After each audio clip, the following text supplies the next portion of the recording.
everyone, it's time once again for Eizen to continue his adventure to Alter Ego. And last off ended a bit abruptly, but no fault of either of us. It's the fault of Eizen's provider. For once, it's not Videotron. Previously on Alt. Uh-oh. And our story continues. Alright, let's load a game, and you were 16 at the time where it abruptly stopped. Let's look at your stats. You're 16 years old in 3 months, and you've become steady with Marion, and you're a drugstore clerk. And your stats are alright. Vocationally, well, I mean, you just started working, so it could be worse, I suppose. You've become much more calm than you used to be, and all of your other stats are over 80. And considering how my gentleness used to be, that is definitely a blessing. Yep. But, in any case, it is time to continue, so, what should you do next?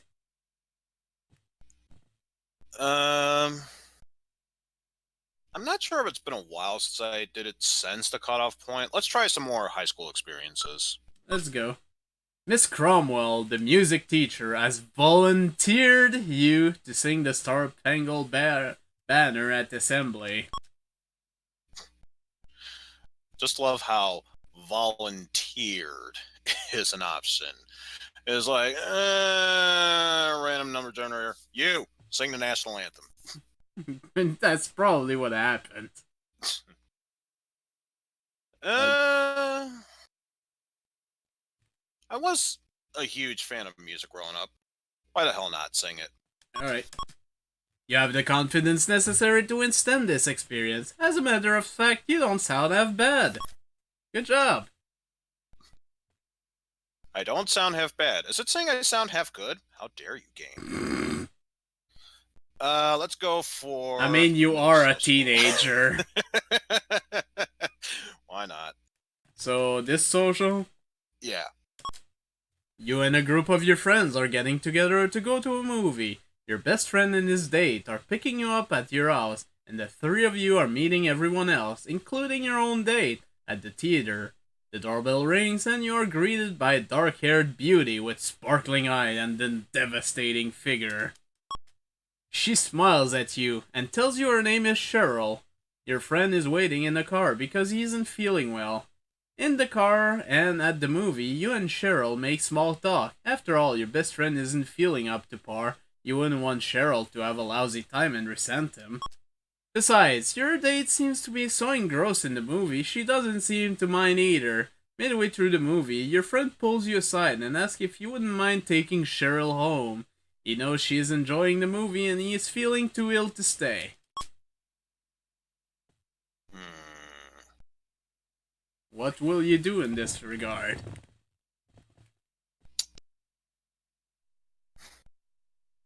I get the feeling no matter what I do, I'm gonna immediately talk to my girlfriend after this scenario. No, baby, it's not what you think. I don't know what he's talking about. I swear. Just feel compassionate and take her home. What will you do? Will you take your date home first, or take Cheryl home first? Take Cheryl home. Cheryl says goodbye to your date and asks if you would walk her to the door. She kisses you on the cheek. You think you feel her pink finger poke something into your back pocket. Later that evening, you discover that Cheryl slipped you a piece of paper with her phone number on it.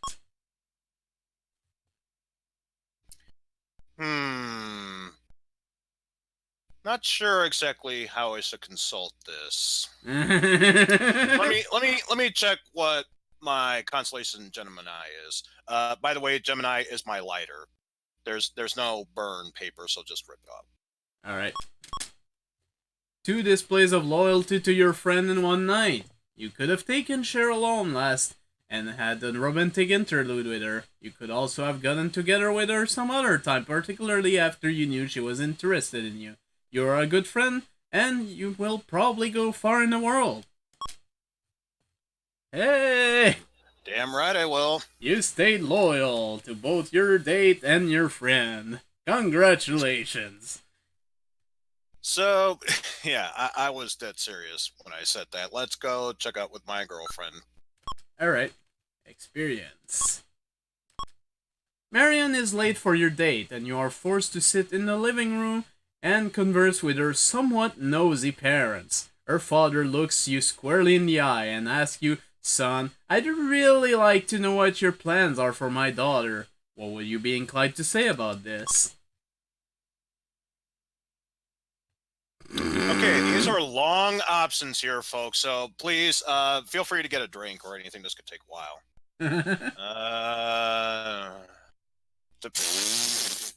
Okay, so skip the obvious Opie option. Who's not even here to defend himself.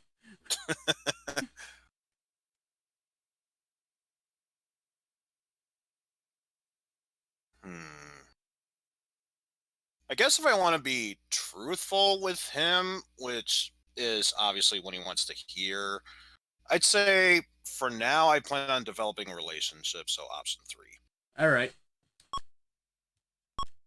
What an answer! I'm sure you think it's worth copying down to use in real life. Naturally, Marion's father is impressed. He also sees your response as kind of a challenge. You may be so terrific, his daughter might begin to like you more than him. He serves you up another loaded question. So where do you see yourself 10 years from now, young man? Don't worry, after this, there are about 1,000 more. You're on your own. I'll get the news. Next social down the line. You are too young for this episode. And I get the feeling if I attempt to do the one on the left... A group of friends are getting together for a toga party this Friday night. Fucking logics. How do they work? Toga. So, getting ready for a toga party. Let's see. Only live once. Get excited, go to parties. You arrive at the party, stunningly draped in one of your mom's best sheets. On the table, there is beer, wine, and hard liquor. Someone mentions that there are drugs available for sale from a person at the other end of the room. What would you prefer to have? Standard beer, hard liquor, or drugs. I'm gonna go for the hidden fourth option, none. Alright. How wild would you like to get at this party?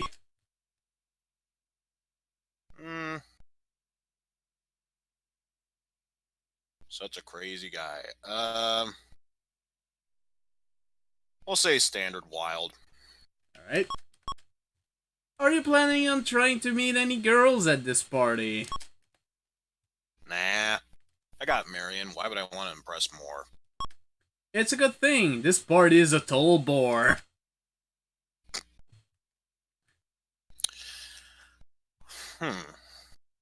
Well, that happened. Are there any job experiences, or is it just you? There are none. It's basically you get a job and you get out of a job. That's it. Kind of figured as much. So we'll go for the next best thing, general experience.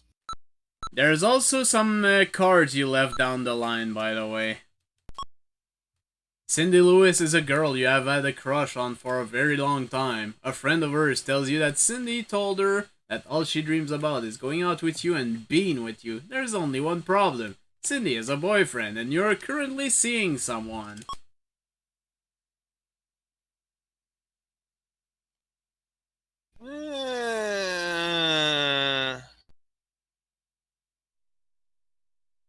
Attempt to continue. We'll see how it goes from there. You arrange through the friend to meet Cindy in secret at a fast food restaurant. Keep going. You hear through the friend that Cindy agrees to meet you there at 2 o'clock this Saturday. You have already made plans for Saturday afternoon with the girl you are seeing, and you will have to lie in order to break them. That's what I thought. Stop right there. Alright, we're done. Alright, since I doubt if we try the top card one more time, it'll say, nope, too young. You wanna try it anyways? Attempt it. Too young. That's what I thought. Let's scroll down. You left a few cards. Whew. Quite a lot. Scrolling up, what was the first physical I passed by?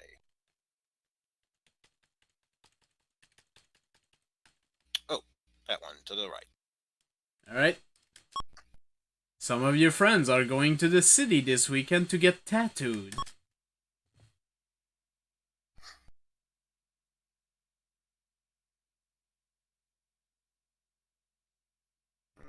Not interested. Don't get a tattoo.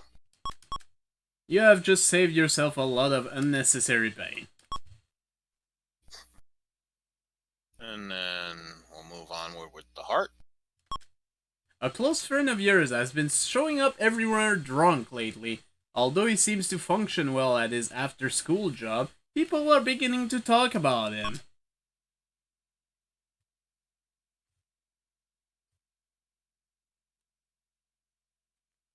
How do you feel about this?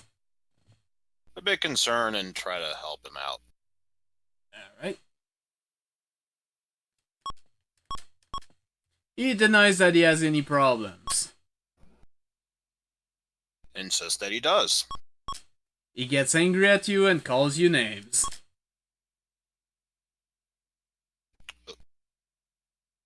Did it do it again? So you want to keep insisting? Did it seriously do it again? Hmm? Oh.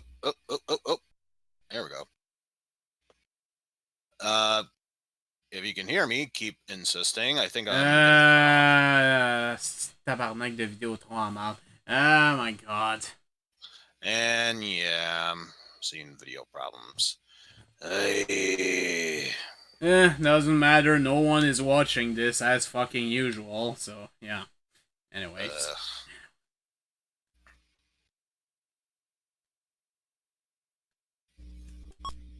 Alright, I'll just do review, so once the frickin' thing finally comes back in a year or so, we'll be able to resume there. Indeed. Come on, you're online. Stop lying. You didn't have this problem yesterday.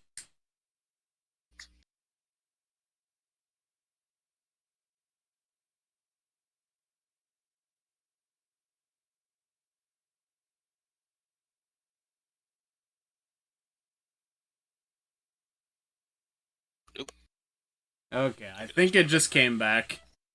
Yeah. So, yeah. He gets angry at you and he calls you names. You can get angry all you want. I'm still going to insist you have a problem. Your concern for a friend is admirable. It shows that you are sensitive to the amount of danger that he is in. Unfortunately, there is no way to help people like this. Denial is one of the strongest defenses alcoholics have on their side. If he ever chooses to get straightened out, it will have to come from himself and himself alone.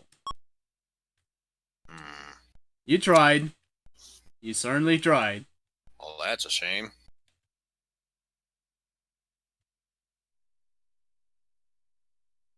Sure, we'll try that bottom social. This episode contains subject matter of a sexual nature. Do you wish to continue? Oh, where's the Opie call when you need him? Let's go forward. 5 of your friends have decided to chip in and buy 1 box of condom between the 6 of you. You're elected to make the purchase.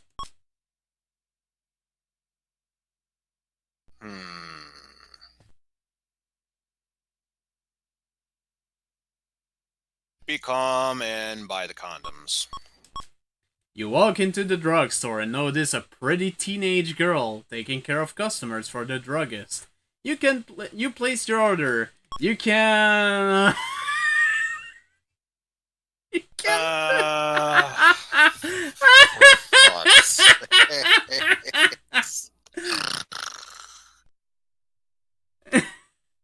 So let me get this straight. I choose option one, I get the box of condoms, and 2 punches in the face. Hello, In that my case, option. just walk out of the store confidently. You are probably the type of person that people call a real character. You may not have any reason to use them, but none of your friends will ever know that. You distribute them to your friends who put them in their wallets. Every couple of days, a friend comes up and asks, "Did you use yours yet?" You probably don't tell them a thing except just use your imagination. You are cool. Look, whether we are banging these girls or not doesn't matter. We're still practicing safe sex. Let's go for the bottom left social. Alright. You and your friends are hanging around in the bathroom together. Your friend takes out some magic markers and begins to write on the wall. He asks you if you want to write something too. What will you do? Well, obviously, tell him I don't want to get in trouble. Alright. He calls you a sissy and proceeds to write your name and telephone number all over the wall. Sometimes friends can be such jerks. Indeed, they can. But speaking of phone numbers that can call me, let's call my girlfriend, see how she's doing. There is a new guy in school. His name is Chet Clark. He's built like a linebacker and has handsome, rugged good looks. 2 weeks after he arrives at school, he has made every major sports team. A friend informs you that yesterday, Chet asked Marion for a date. How do you feel about this? I would probably feel a bit anxious about it, but we are a steady couple, and if memory serves, I believe Marion is very trustworthy. I'm going to say it's no biggie. Alright. I guess you figure that if Marion is going to fool around, that's her problem. As it turns out, she remains faithful to you. Oh, you must be a very confident person. Indeed I am. And since we're talking about the love, let's go right for the heart. Alright. An ad in the paper says, "Wanted, young adults 15 to 20 for acting modeling job. Ask for Rod."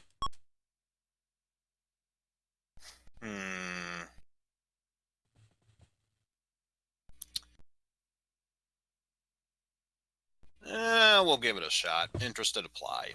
Alright. Rod seems very interested in you and gives you an appointment for an interview. When you arrive in the place where the interview is to be held, you notice that it is a bare apartment with almost no furniture, just a mattress and an old desk with a phone on it.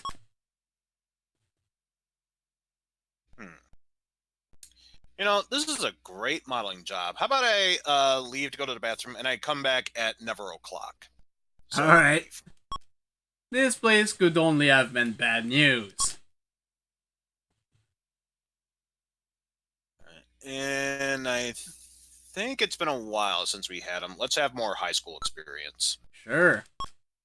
You're starving and the cafeteria line seems to be moving very slowly. Today's menu includes meatball, bread balls, cardboard, pizza, and chicken, mystery of the unknown meat, pies. About the only thing edible seems to be the French fries and the white powdered donuts.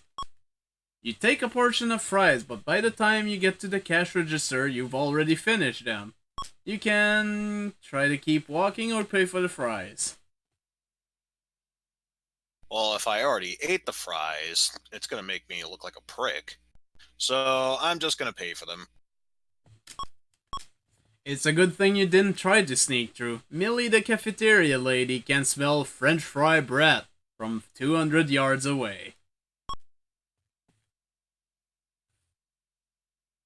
Either she has a really sensitive nose or she's poking her face in places it don't belong. Let's go for a general experience. Alright. It is a hot summer night and your friends are drinking beer in the park down the street. One of them suggests a beer guzzling contest. Continue means you join the contest too. We'll stop right there. That's it.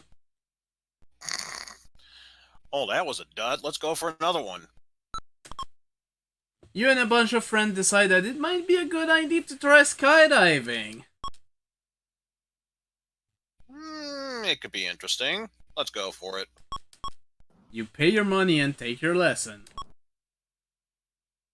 Keep going. The man who runs the place has an extremely large belly, smokes a cigar, and has alcohol on his breath. Okay, you had me up until then. We'll stop. That's it. But speaking of, how much do I have left? Let's have a look. You're 17 and 2 months. Still going strong. Calmness has gone down. Calmness and is you gone. have over $2,000. I think it barely went up. Since I'm 17, let's attempt that top social, see if it works now. Sure. It's time for senior prom. Are you planning to attend? Well, I got my girl Marion. I don't see why I wouldn't want to go. So, yes. Yep. Who will you be going with? My steady girlfriend. Marion looks absolutely stunning in a dazzling formal gown with a plunging necklace.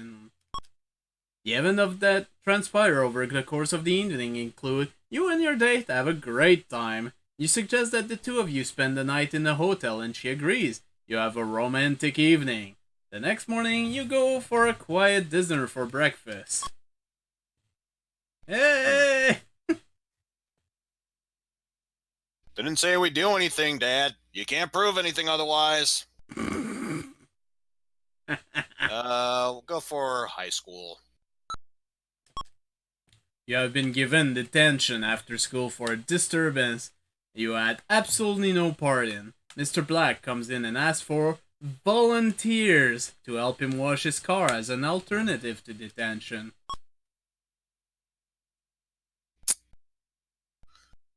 Well, the thing is, I didn't take part in that.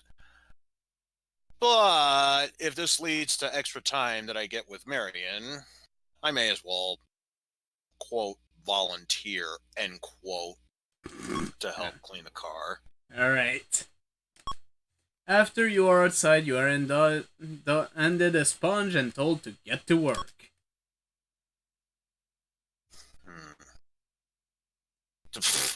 Work slowly into a lousy job. Isn't it the other way around? Work fast into a lousy job, or work slowly and get the job? Actually, I think that confused me. Just work fast and get it done, possibly. You sold out, but I guess you made the best of an unpleasant situation.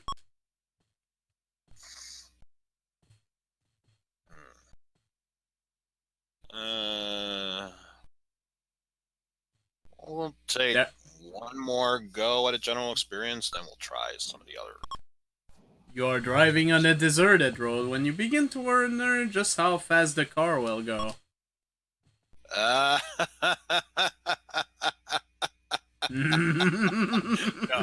we're stopping there.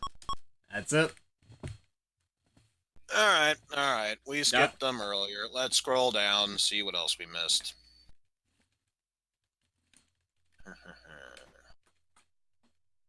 All right, that's the earliest car you skipped. Let's do that social one. All right.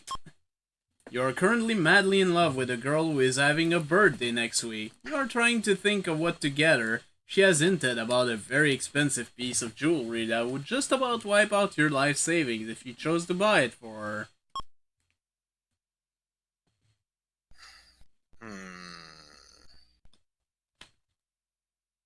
How about... Because I wonder if it's... I want to try this option, knowing this game will probably say inappropriate response, but let's try generous, think of something else. Alright. You can still be generous and not have to sell your blood to pay for gifts. Your intellectual sphere status showed that you are smart enough to come up with an inventive gift idea, which she loves, and which doesn't leave you penniless. Congratulations. I think there's only these 3 cards left. So, In the yeah, I main guess thing. starting from the bottom, we'll work our way up. Alright. Your parents have gone out for the night. You and your 2 friends are sitting around with nothing much to do. One of your friends asks, what kind of booze do your parents have in the house? Be calm and suggest to do something else. Alright. You know this would be a stupid thing to do. You will almost surely get caught. Intellectual and thoughtfulness characteristic increases. Yep, Good job. work our way up. This episode contains subject matter of a sexual nature. Do you wish to continue? Keep it going. You're getting dressed one day and you notice a small red mark on your penis. Could it be some kind of disease?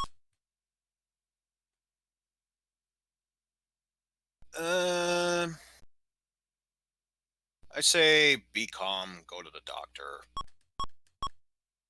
Doesn't anything alarm you? It was only a pimple. Just what you thought. It's a good thing you had it checked. Okay, so before we click that last social one, honestly, who gets a pimple on their dick?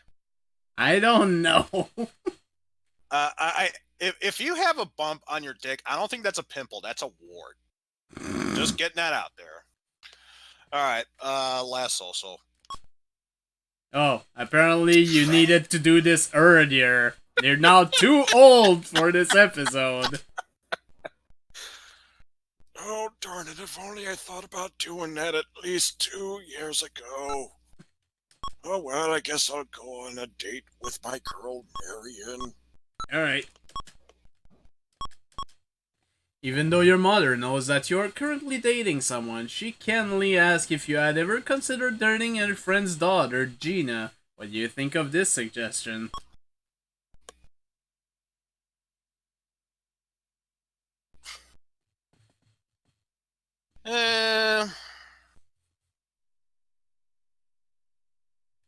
Appreciative, but I'm currently happy. So this option? Yeah, Alright. the middle. A very sensitive response. Are you always like this?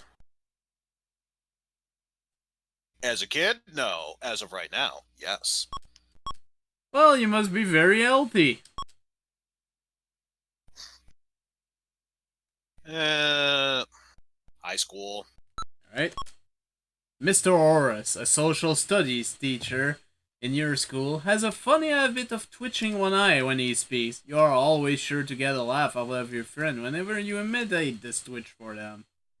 One day in class, Mr. Horace is interrupted by someone wishing to give him a message. As he walks over to the door, a friend starts asking you to Horace. Will you do it or not now? Well, chances are, according to what this thing says, I'm doing it regardless. Having said that, if he's coming my way, best to tell him not now. It was nice of you to give Mr. Horace a break. He's aware of how everyone makes fun at him, and even though he doesn't show it, he's very sensitive about it. You're being way more sensitive than you were as a kid.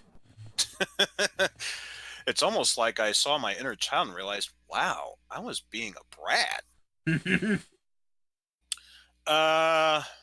More high school. Your grade on your last science test was terrible. Today after school, Mr. Inkley is offering a help session for those who did poorly. Your dilemma: should you go for the help session or to an after-school party at your friend's house? Well, if it said my grades were poor, maybe attempt to go to the party. If it said they were just flat out terrible, obviously I need the help, so we'll go to the session. Alright. Mr. Inkley is 10 minutes late. Do you leave or do you stay? If he says 10 minutes late, it's like, oh, if I'm, you got one more minute. No, no, you're not here because I'm leaving. Nah, just stick it through. Alright. As it turns out, Mr. Inkley is a bit of a flake. He forgot all about the elf session he offered and went home right after school. You can go to the party after all. Ha ha ha.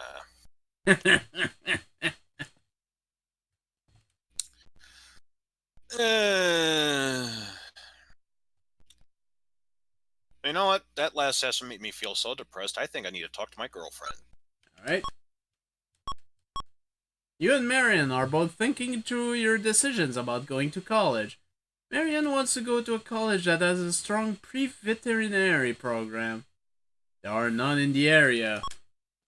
Making that college would mean that she would need to travel a great distance. You wouldn't see each other for long periods of time.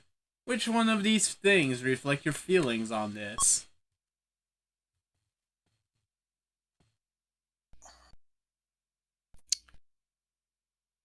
I wouldn't be flat out angry because I don't want to be picky. And if I say okay, I guess it'll make me feel like, I don't care much. So I want to say that it would be nice if she went to a great college, but at the same time feel bad that she wouldn't be with me. So mixed feelings. Alright. Your ambivalence pulls you in two directions at once.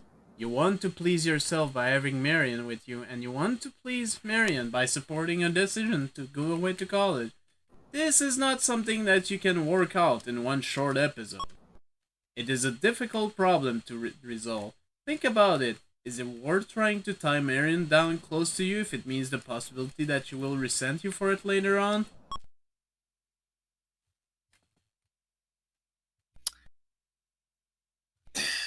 Why do I get the feeling that the question it asked me was anything but a rhetorical one and needed an answer right away? And it's just, whatever, I'm not going to answer that one. La la la la la. Just be on the safe side if it is a follow-up. One more experience with my girlfriend. Alright. There are apparently no more of these experiences for this module. Okay, now you're starting to become self-aware, alter ego. Realize that. You could always try to become engaged, I suppose.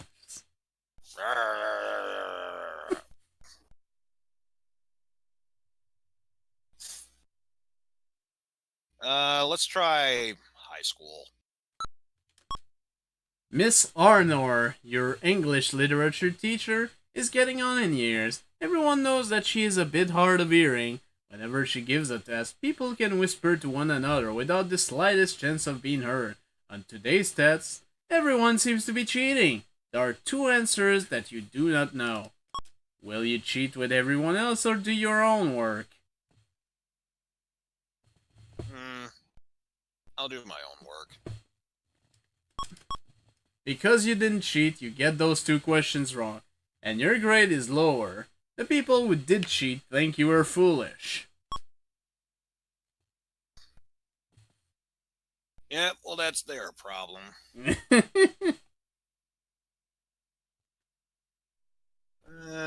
One more high school.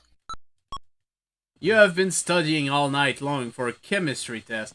There is one formula that you absolutely cannot learn. At about 2 a.m., you begin to see how easy it would be to write the formula on your hand and cheat from it. Will you write it on your hand or keep trying to learn it? Yeah, let's do the Homer Simpson approach. Write it down on my hand, sweat so much that I wipe my face, and then immediately get rid of that option altogether. In this case, just keep trying. The more you try, the more you're frustrated. At 4 a.m., you finally doze to sleep. The next day, when you finally sit down to take the test, you find out that the formula you couldn't learn was not included on this test. Your grade for this test is B-. Congratulations, you got a B- on your test, but you're still tired as all hell.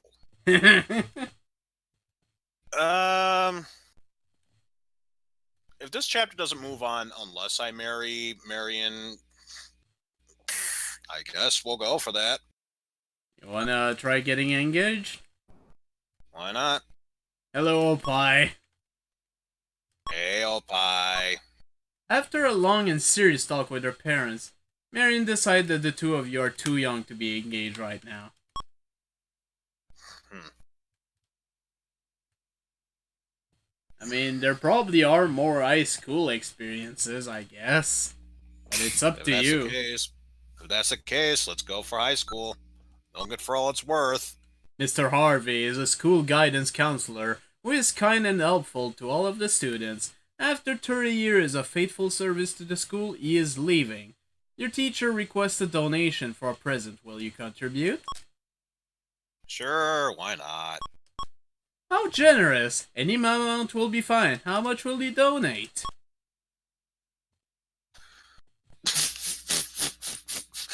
Oh, happy retirement. Here's a quarter. Um, go all out. $5. Not like you're out of money anyway. Oh no. Yeah. Much appreciated. All right.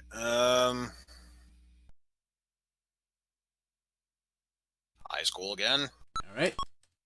The whole class takes a job ability and interest test. Would you like to hear your results? Sure. Your highest area of aptitude is in floral design.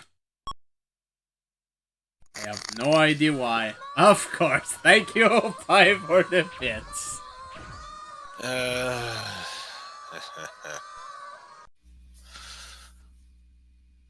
All right, it's got to pay off again once in a while. Let's try more general experience. Sure. You're shopping in a men's clothing store. A pretty girl keeps looking over at you, whispering to her friend and smiling. Continue. You walk over to her, swaggering slightly, and introduce yourself. Keep going. She eyes you up and down, stopping at all the strategic point along the way.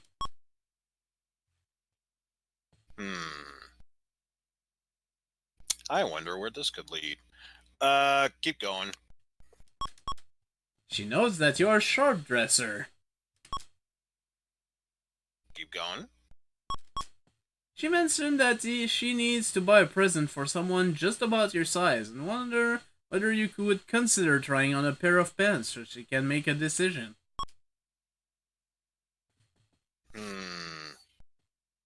Somehow I get the feeling that she's probably wanting this to lead to another direction, but we haven't been riding this train in quite a while. Let's do that. Keep going. Reluctantly, you try on the pants. She probably has a boyfriend.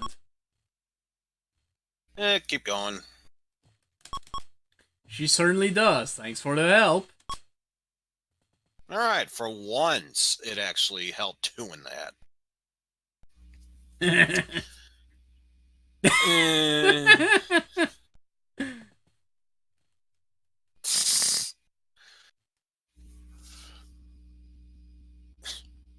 You know, I don't even care if it's a joke or anything. You should totally add in for a sound effects the Price is Right fail horn, just for kicks. Let's go for more high school. Alright. You have committed the most serious of all possible crime in gym class. You have forgotten your gym shorts. Mr. Black, the ex-Marine drill sergeant, will use this as an excuse to have you drop and do 50. Freddy always has an extra pair of gym shorts, and he's about your size. Will you borrow his shorts or confront the guy with the bad news? Now, I get the feeling if I were in Opie's panties, this would be a bad idea. Of course, this is us guys. We really don't give a shit. We'll borrow them. Alright. Freddy and you his extra pair of gym shorts. They're crinkled up so badly that the school name and logo are unreadable. They're also completely stiff. The inside band that used to be white is now dark gray. You can wear the shorts or take your chance.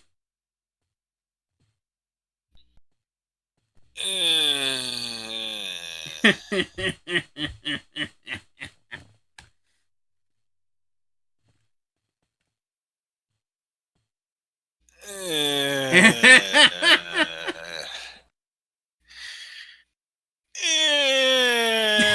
wear the shorts. Alright. Your leg and crotch are itchy for the rest of the day.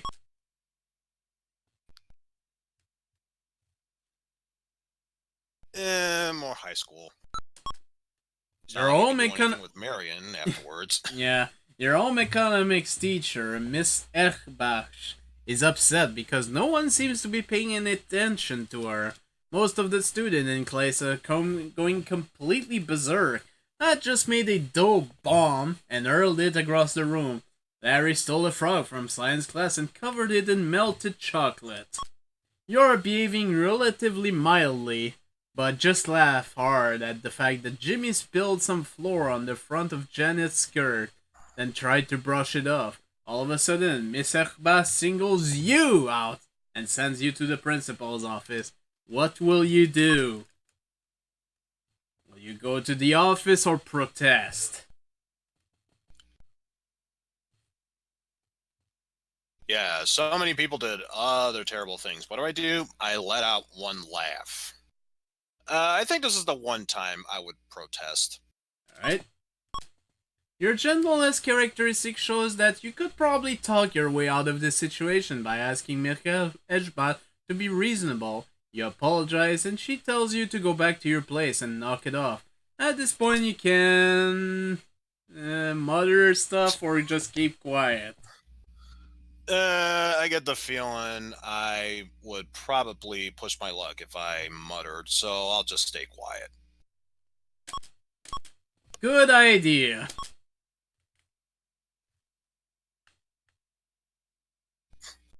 More high school, I guess. You're still new to high school. An upperclassman offers to sell you a discount pass to the school swimming pool for only 50 cents. He claims proceeds will go to charity. Do you buy the tickets? Well, if Saved by the Bell told me anything, upperclassmen always love to lie, so we'll say no, even if it's for just 50 cents. I'm sure you have guessed your school doesn't have a swimming pool. Mm-hmm. And more high school.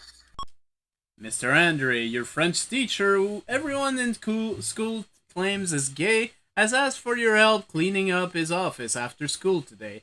He asks you in front of a whole group of your friends who begin to look at one another and make faces. What will you do?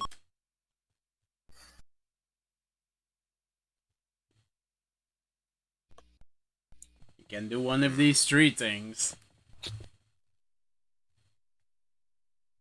Well, option 1 tells me I'm trying to play it off, like I don't want to do it. Option 2 is just pure dick mode, so we'll go for option 3 regardless. Alright. This makes you the subject of unbearable teasing. In his picture, there is a picture of his wife and his daughter Monique, who is a beautiful young girl about your age.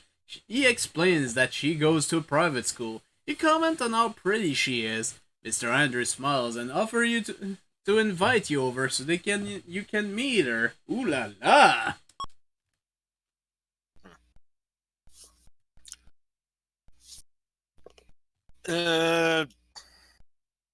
We'll give General a shot. Alright. A prestigious school fraternity, Lhasa Apsu Phi, is seeking new member pledges. Would you like to join? Continue means yes. If it scores me points in college, you never know. Thank you for the bits of pie. So continue, you said? Yeah. Good. Your pledge name is Fish Breath. Your pledge assignment is to steal a pair of girls' panties with the Apso brother as witness and row them up to the school flagpole. Do you still want to join?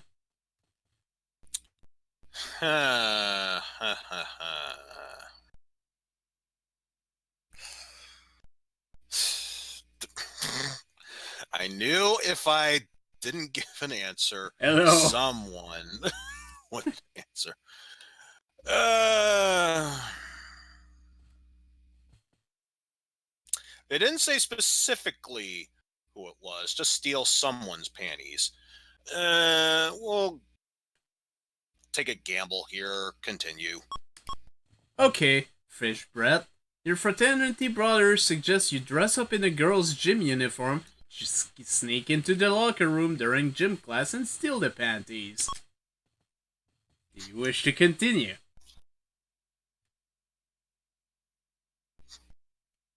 Huh, Cindy, I gotta admit, for a girl, you sound very low and have 5 o'clock shadow. What's up with that? I don't know what you're talking about. Oh my. Uh,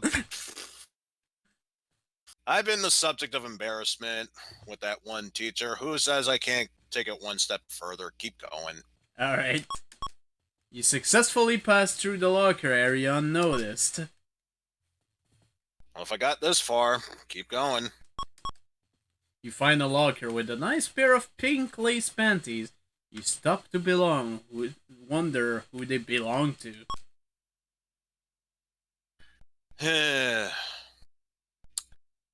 I'm so surprised that with an option like this, there's no stop daydreaming and continue.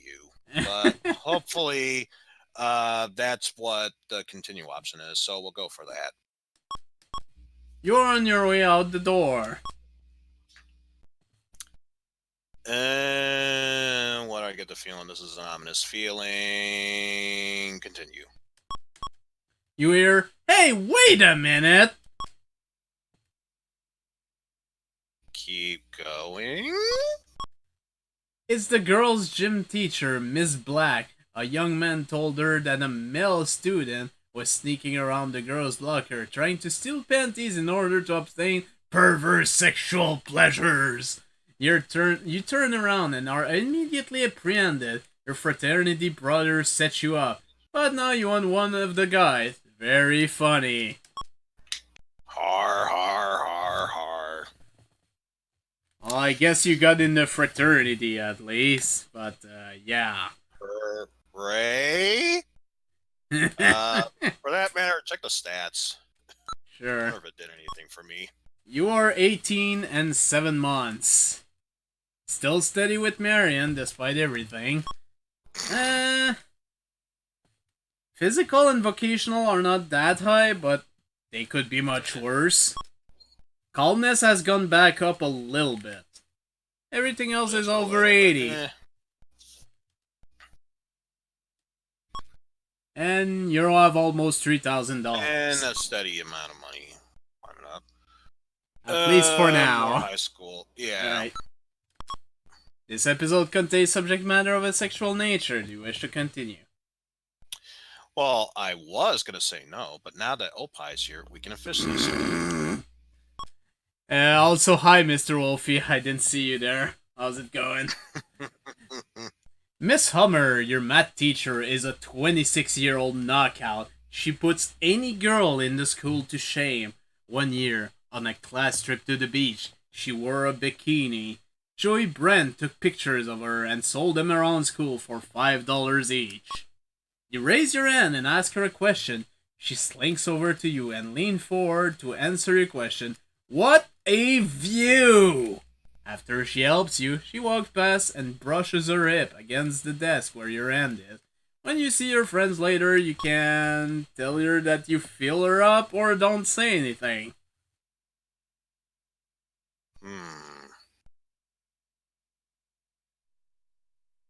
Let's.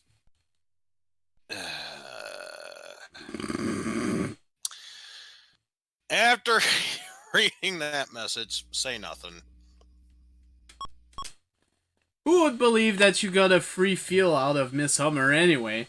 Besides, Miss Hummer is engaged to a linebacker for the LA Rams. You certainly wouldn't want him to think you got a free feel out of Miss Hummer, would you?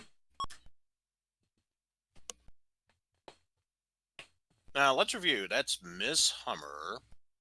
It's a lineback. Wait a minute. A team known as the LA Rams. Oh, then I wouldn't need to worry about it. It's Jeff George, after all. Hello, I am famous linebacker for LA Rams. Except, I mean, Jeff George wasn't even part of the NFL back in 86.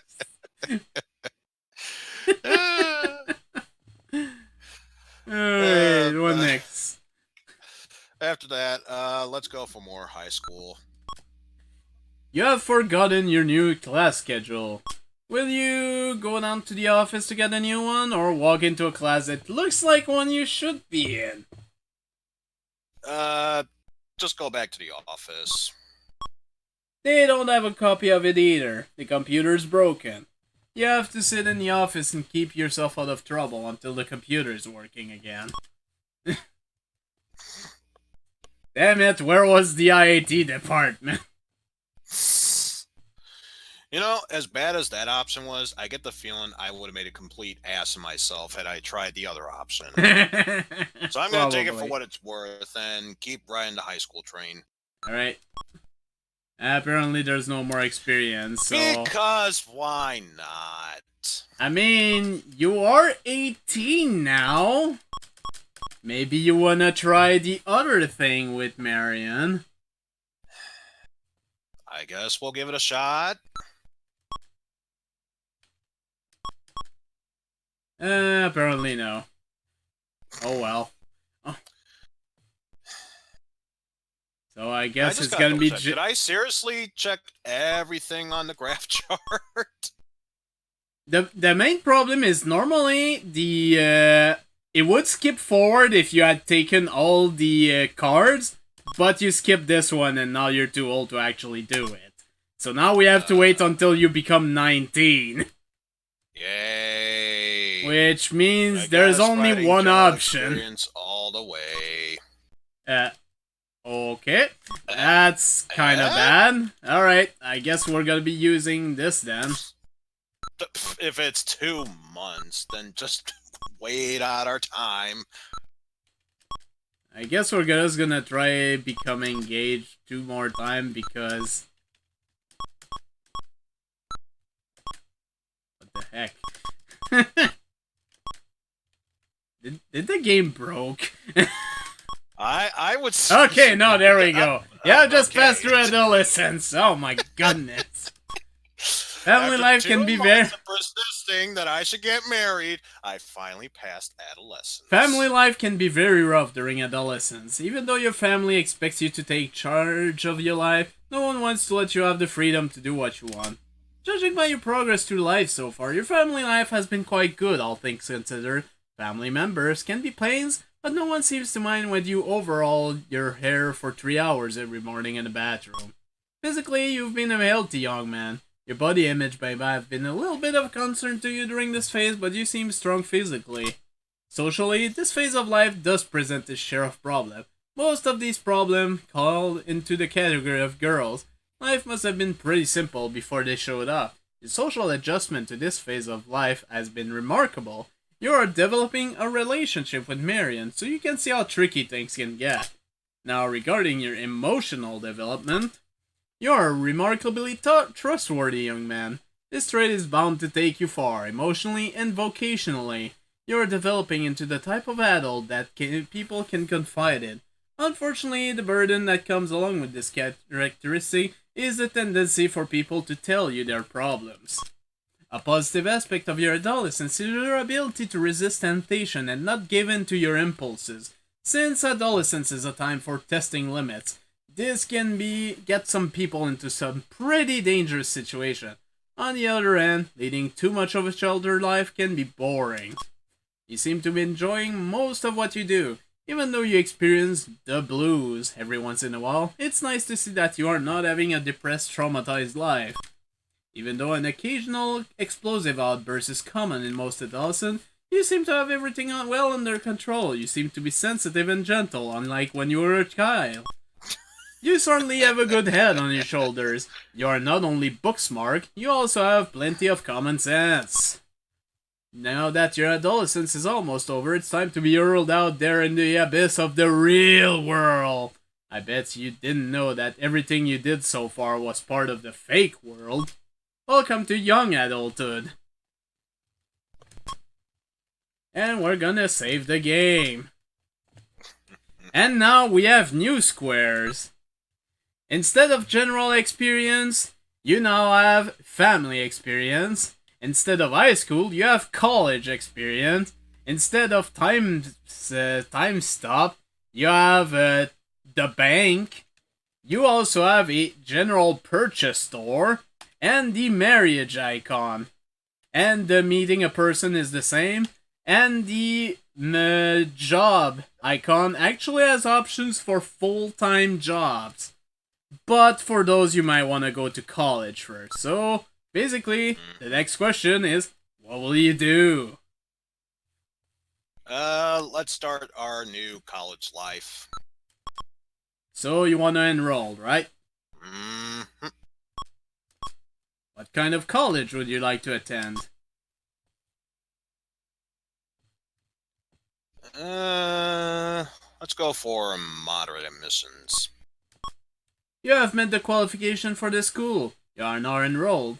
Your resource will decrease by $100 every time you access the college icon. This will cover tuition and college-related costs. Alright, so now that we're enrolled, let's get at least one college experience out of the way. Alright. This episode contains subject matter of a sexual nature. Do you wish to continue? Wait. You're not in college yet. Get that kinky stuff in. Okay, now we can get started. Yeah, let's go through it.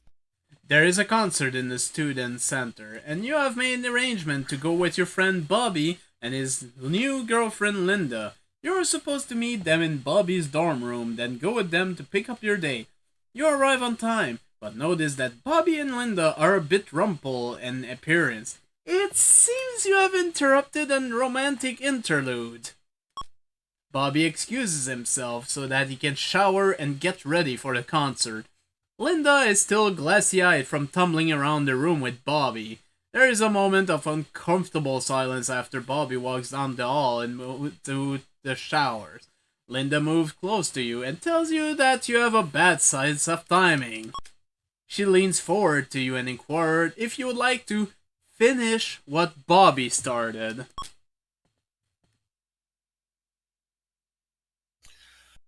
Well, if Bobby is a friend to me, which apparently I just learned now, considering I don't remember that happening in the past, tell him that I'm flat, or tell her that I'm flattered, but wouldn't do that. Linda accuses you to being overly mellow. You wonder if Bobby knows what he's gotten himself into. No more college experience. Sure.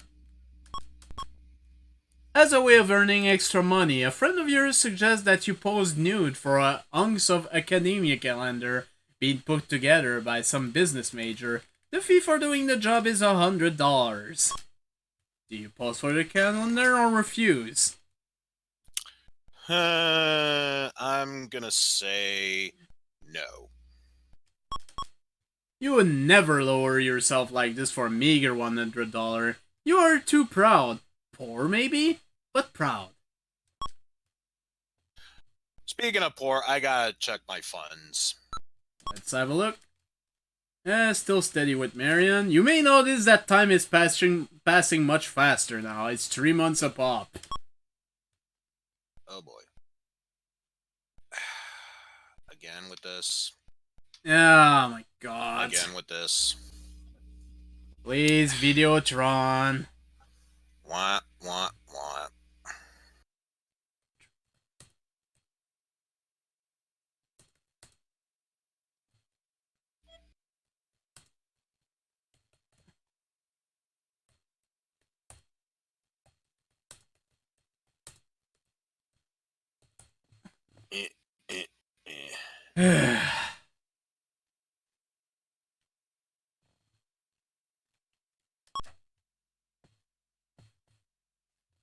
We'll just resume back at the stat screen. Just gonna wait for this shit to come back again.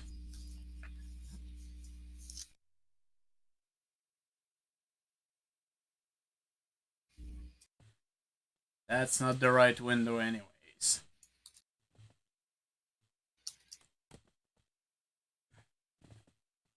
The network cable is plugged in. There's no reason for the connection to drop. Okay, there we go. We're back, I guess. Anyways, we were back on the stat screen here. So you're 19, 9 months, steady with Marion, still a drugstore clerk. Your stats are still alright. Other than physical and vocational, everything's over 90. Your calmness has gone up. Everything else is over 80. Right. And you're actually accumulating banks still. Somehow. So, despite being in freaking college. So yes, keep that in mind.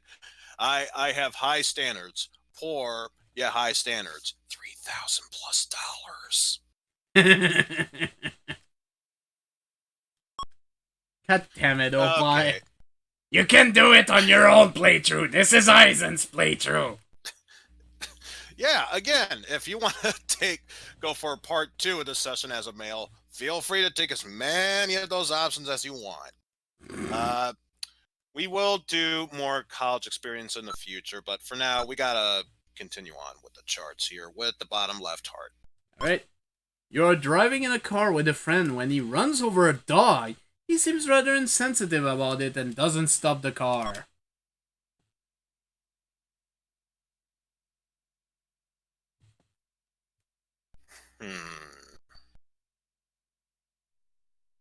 I think if memory serves, when Opie did this, he did angry and told him to stop and it did nothing. So I think neutral, tell him to stop the car.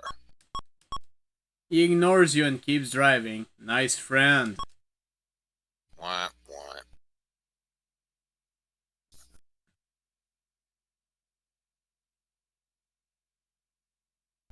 Keep moving down the line, the bottom part. Right. This episode contains subject matter of a sexual nature. Do you wish to continue?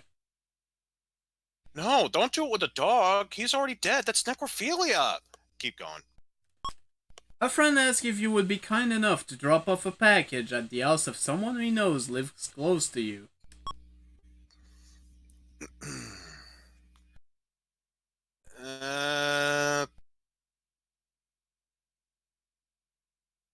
Barely even heard that suggestion. Cooperative deliver, I guess. Alright. You arrive at the address. It is a huge split-level house with a Rolls Royce, a Jaguar, and a Porsche parked in the driveway. You ring the bell, and an older, very attractive woman comes to the door in a sheer negligee. She has evidently just stepped out of the shower. You deliver the package and turn to walk away. She asks if you would like to stop in for a drink. I would be flattered, but I'm just going to excuse myself and go. Alright. Suit yourself. Unfortunately not. You headed out for the door. Yeah, something else knocked as well. It's Marion. And until I knock her up, I'd rather not chance anything. So... Well, what next? Speaking of that, I wonder if I can continue more dating sessions with her. Sure, let's try it. While you're out on a date with Marion, you discover that you've forgotten your wallet. What will you do? Will you admit your embarrassment and ask for money? Excuse yourself? Tell the story to the restaurant owner and ask for an IOU? Or drive home to the bank, get money, and come back? Damn it.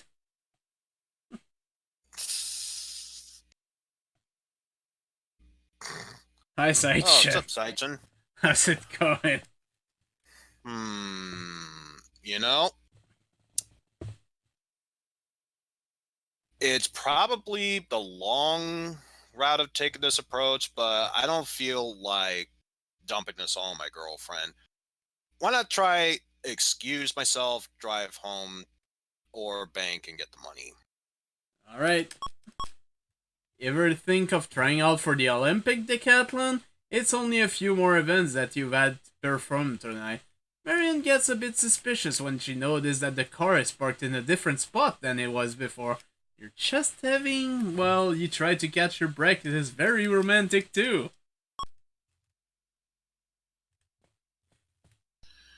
At least we weren't kicked out of the restaurant there, Marion. Wait, give me a sec. Another dating service. Alright. I'm just gonna pass on the floor. As often happens in relationship, Marion begins to gain access to your personal life. What do you find out what she finds out other than Zaichen hosting us? Thank you for that.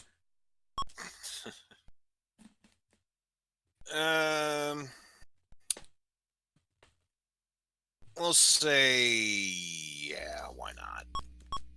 She finds out that you still play with toy boats when you sit in the tub. Now that's personal. Oh no, I still play with toys in the tub. Ooh, it's called being a child at heart. Why can't you respect that, Marion? Let's go for college experience. Alright. During a college vacation break, you bump into a person who used to be a good friend in high school. He chose to skip college and find a job. He is now working as a machine maintenance engineer at a local plant in your old hometown. When you try to converse with him, he seems distant and aloof, almost resentful. You wanna ask him what's on his mind or do small talk?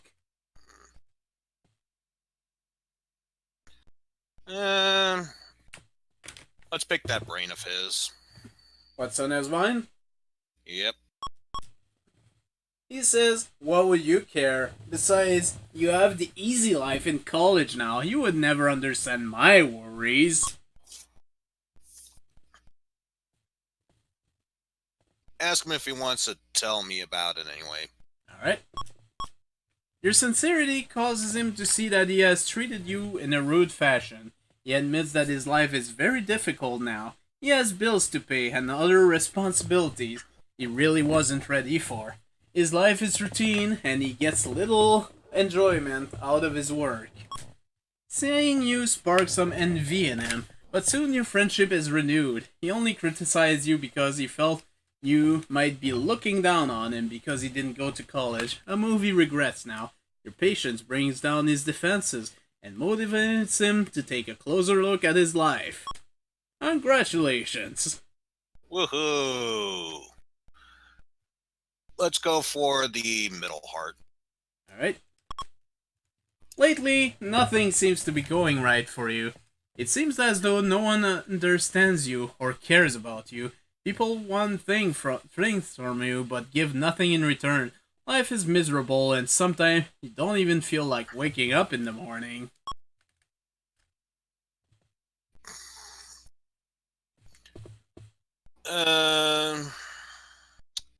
Feel a bit depressed and get some help. Everyone goes through periods like this one once in a while. I'm glad you have decided to turn to someone to help you get through it. Who would you like to get help from?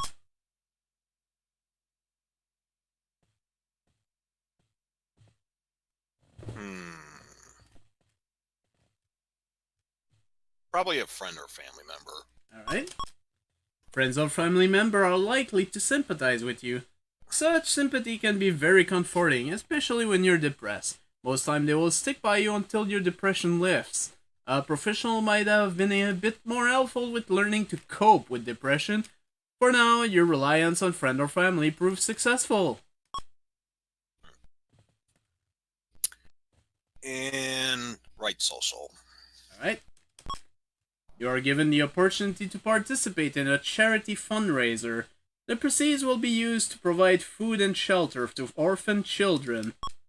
If you decide to help out, even in the most minimal capacity, it will take a large amount of your time and possibly your resources. Hmm.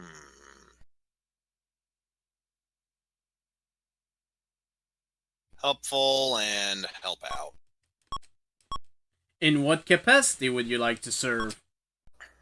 Would you like to organize a fundraiser, play a vital role, or play just a helping non-leadership role? Hmm.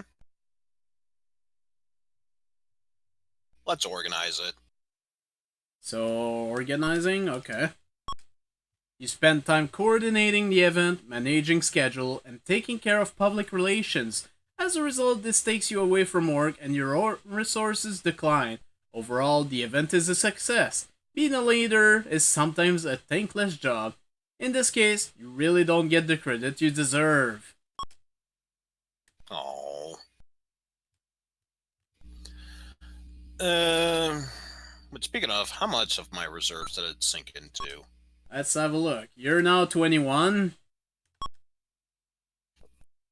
This is still pretty much the same. Happiness did go down, however. And apparently you're almost at $5,000. Yeah. Then it again, took away so much time. you're still in college, but not enrolled in any particular major yet. I was gonna say, takes up so much time, takes a dip in my funds, and by dip I mean stocks go up. And I believe I gain more money afterwards. and also you haven't bought anything. Yeah. That's also a thing. Mm-hmm. Also, memory serves, I am 21. Get that beer open.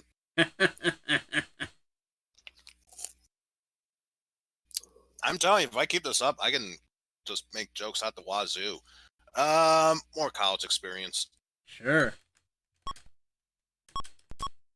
You and your favorite female companion has just spent the night together in the comfort of her dormitory room.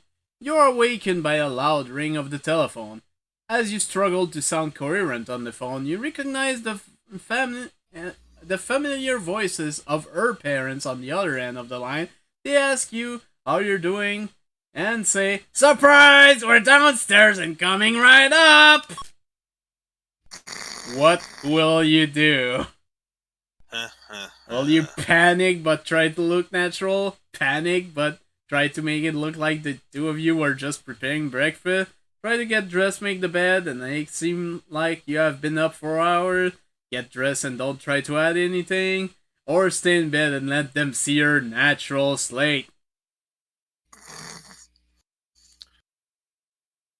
I'm gonna say it might come back to bite me in the ass, but I'm gonna try and get dressed, make the bed, and act like I've been up for hours. Alright. Nice try, except for one thing. You forgot to take your girlfriend out of the bed before making it. She's the big lump to the left of Jim's shorts. Wah, wah. Wah, wow. Also, Opie, I believe it's a twin size bed, not a king. I don't think it could work that well. Let's go for the heart on the left. Sure. You are walking along a poorly lit street late at night when you see a teenage boy mugging an elderly man.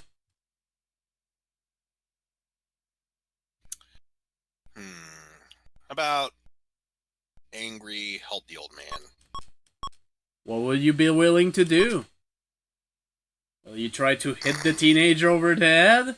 Or run up to him and try to scare him away? If memory serves, physical is pretty high up. Maybe my muscles will scare him away. So let's try doing that. So, hit? Run up. Alright. You barely take 2 steps toward the boy when he spots you approaching and runs away. This potentially dangerous experience ends rather peacefully. The old man hugs you lightly. He was terrified. As my childhood proves, I've been in many of fist fights. Apparently, I got the look of intimidation on my side. Let's go for more college. Sure. Will you try to choose a major or just have an experience? I think at this point I should choose a major. Sure. You can choose from one of the following majors: liberal arts, natural science, social science, business, or engineering. Hmm.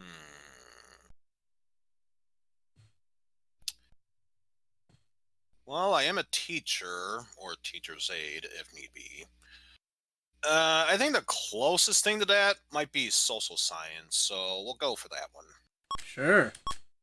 You're obviously interested in people, attitudes, and the study of life as an experience. If you don't become soured by cynicism, you may gain great insight into yourself and others. Unless you intend to teach or go to graduate school, you may have a difficulty finding a job with the same reward that your course of study provides. But you just said you wanted to teach, so yeah, this would be the right thing. Yep. And now that you've chosen a major, what do you want to do? What else? Try and go for that major. Let's keep going. This semester, you must decide where you would like to live now that you are in college. On the campus or at home? And no, it doesn't mention where your home is, by the way. Yeah. Although it would be nice to do it at home, I get the feeling, especially if I need to study really hard to graduate, it would probably be easier if I was close to campus, so in the dormitories. You're assigned a roommate named Tony Castano. When you walk into the room, a beautiful, shapely brunette walked out of the bathroom wrapped in just a towel. Her name is Tony Castano. Looks like the people who assigned room made a bit of a mistake. Tony is the free-spirited type. She says she's willing to make the best of it if you are. Would you like to try? Why not? Do you think you would like to try anything romantic with her? No, rather not. I could understand trying to maintain that type of boundary with someone you hardly know and with whom you have to live. The two of you should get along just fine. Once again, Opie, this is Eizen's playthrough, not yours. Let's see, I'm trying to remember. This is called... Oh yeah, Eisen finishes his teenage years, aka the Opie torture hour. Let's go for more college experience. Sure.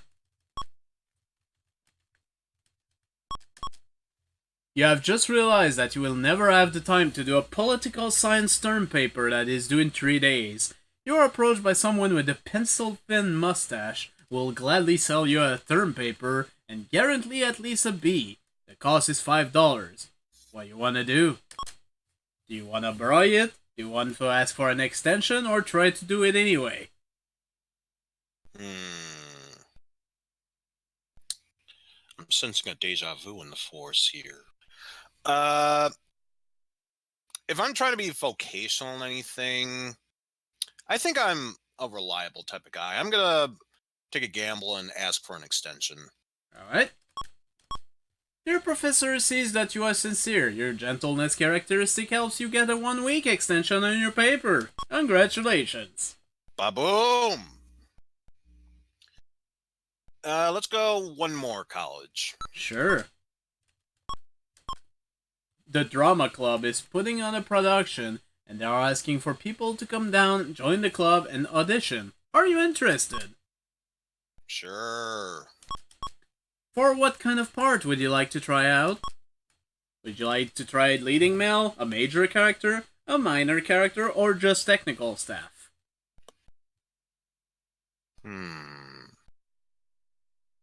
Far as my memory serves, never did take a leading role, but there were plenty of times when I did various plays. I did take major characters, so we'll go for a major character. Sure. Your social skills help you to win the part with ease. On opening night, you are a runaway success. Social and confidence characteristics continue to rise. Congratulations. Woohoo!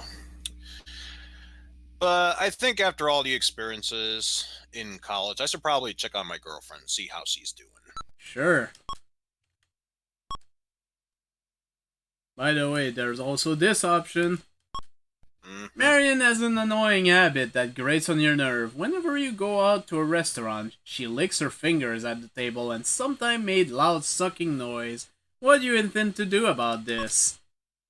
Tell her that she's behaving like a cavewoman? Gently suggest that she should be more aware of her behavior, or leave her alone because nobody's perfect.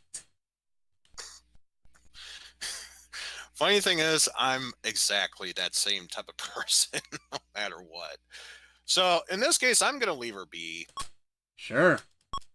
What a sport! You must really be crazy about Marion. Just make sure that you are always seated in a quiet little nook off the corner, and the two of you will be just fine. Exactly, Seizen. Exactly. Nobody's nerfect. Yeah. Let's go for the next social. Alright. This episode contains subject matter of a sexual nature. Do you want to continue? Because I can't always be an asshole towards Opie. Sometimes I gotta lower it down a bit. Let's keep going. A bunch of your friends con you into going to a bar that features couch dancing. Couch dancing is where a woman, clad only in a G-string, stands on a couch where you support her by the ankle. Once she is in this position, she dances for your entertainment pleasure. After the girl finishes her dance, she invites you into the back room for a relaxing massage. It becomes clear that she's a prostitute offering her services. What do you feel about this?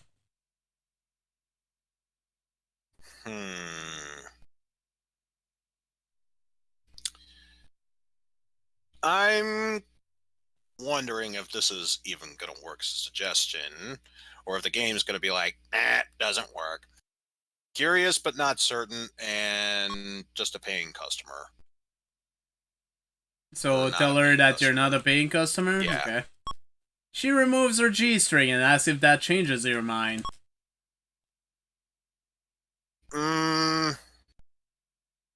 Very tempting. That's very... oh, wait, that... was that supposed to have 3 lips at the bottom? Nah, I'll pass. You're a model of self-control.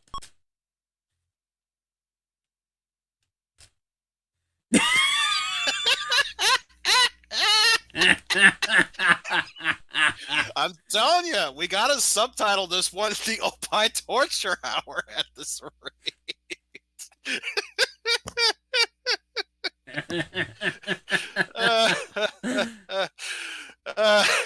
After that experience, see my girlfriend. Sure.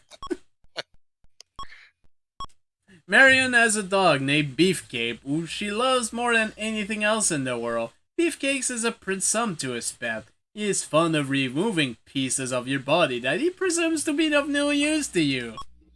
These have included, on various occasions, pieces of arm, leg, toe, and whatever else happens to fall into his carnivorous jaw. Marion is thankful that Beefcake likes you so. What do you think about this, other than thanking Zeichen for the 50 bits? Number 1, very grateful. And number 2...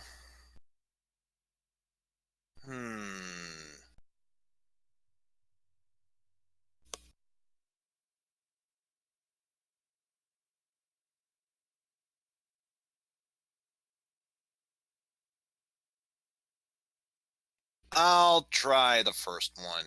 Alright, sure. So unless it's a serious injury, I doubt anything. Wimp! By the time the two of you get serious, you may be missing one of your most valuable parts. Well, screw you too, game.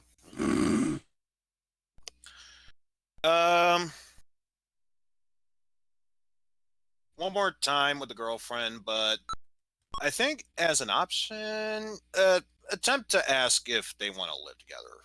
Sure. After thinking it over, Marion agrees and you move in together. So yeah, you can keep the dog, but my dorm, my rules. And with that said, college experience.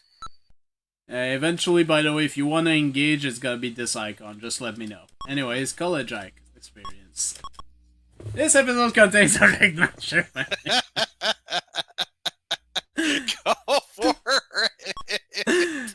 Perry Barber is an acquaintance who has taken a few of the same classes you have. She is a petite brunette with gorgeous green eyes, a nice smile, and a slim athletic body. She approaches you on campus and asks if you would be interested in helping paint her dormitory room. What will you do? She's saying it says painting a dormitory. How could this totally lead to anything? Totally not foreshadowing at all. Help her paint. Sure. During the course of the afternoon, you get to know one another very well. You work together in close quarter. Their room is very small, so a lot of accidental touching and bumping occurs during the day. You aren't sure, but you think that Perry is coming on to you. You wish to suggest to go in the shower or ignore the signals?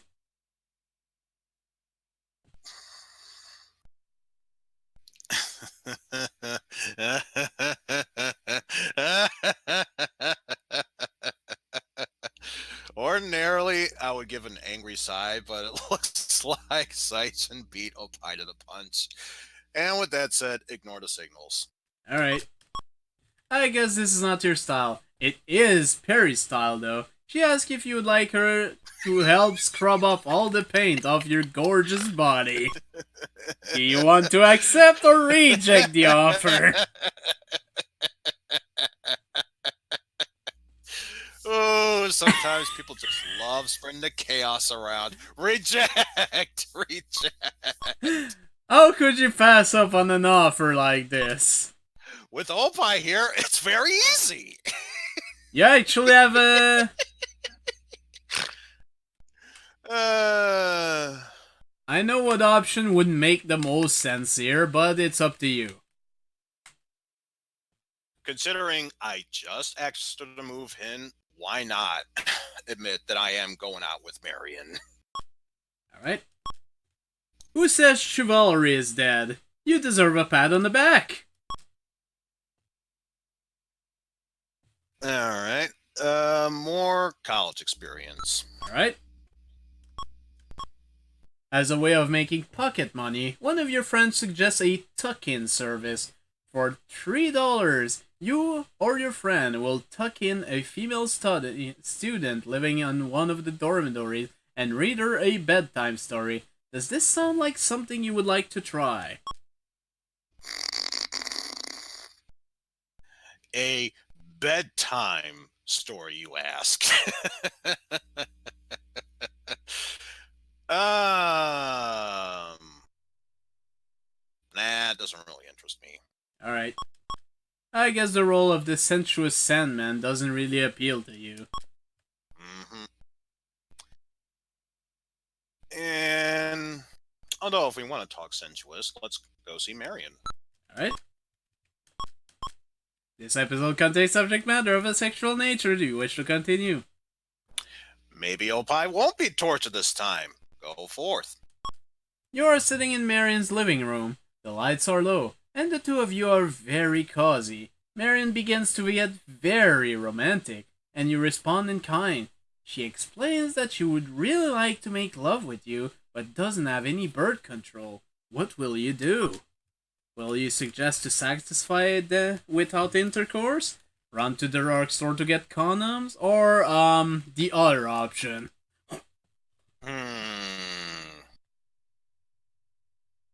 So the push and pray method, no, don't feel like it. And if memory serves, the condom one was what Opie did, which didn't help at all. So I'm going to suggest satisfying without intercourse. Alright. That's a nice alternative. The two of you chose a safe, sensible way out of your dilemma. Congratulations. You see, Opie, I'm...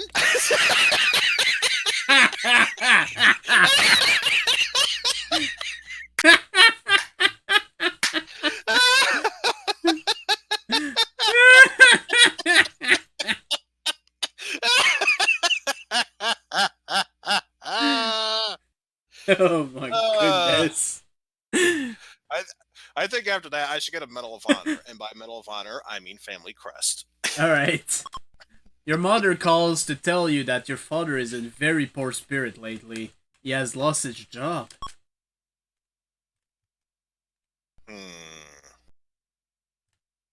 Well, this is sad. Yeah. Total 180. Uh, Sympathetic and talk to him about it. What is the one thing you would like to tell him most? That you feel badly for him? That he should try to find work? Or the most important thing in life is he is great a person and that you love him? Hmm.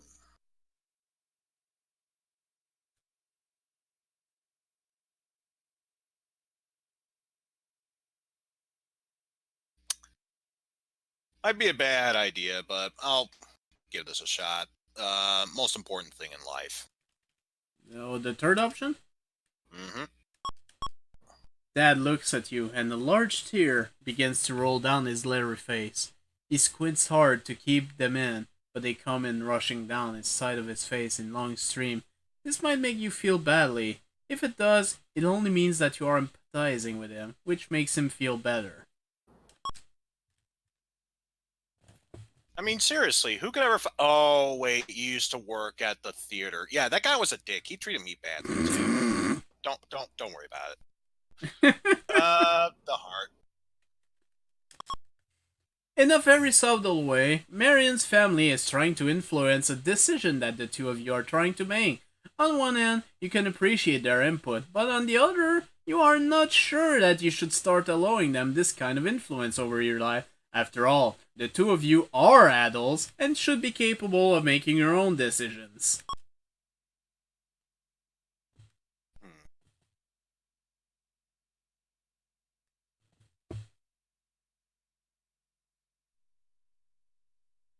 How about wonder if it'll even work? Confused. Tell them that I want to try and work it out. Who do you think should tell them that you would like to make them keep out the decision making process when it involves the life of you and Marion? Do you want the two of you as a couple, just Marion, or just you?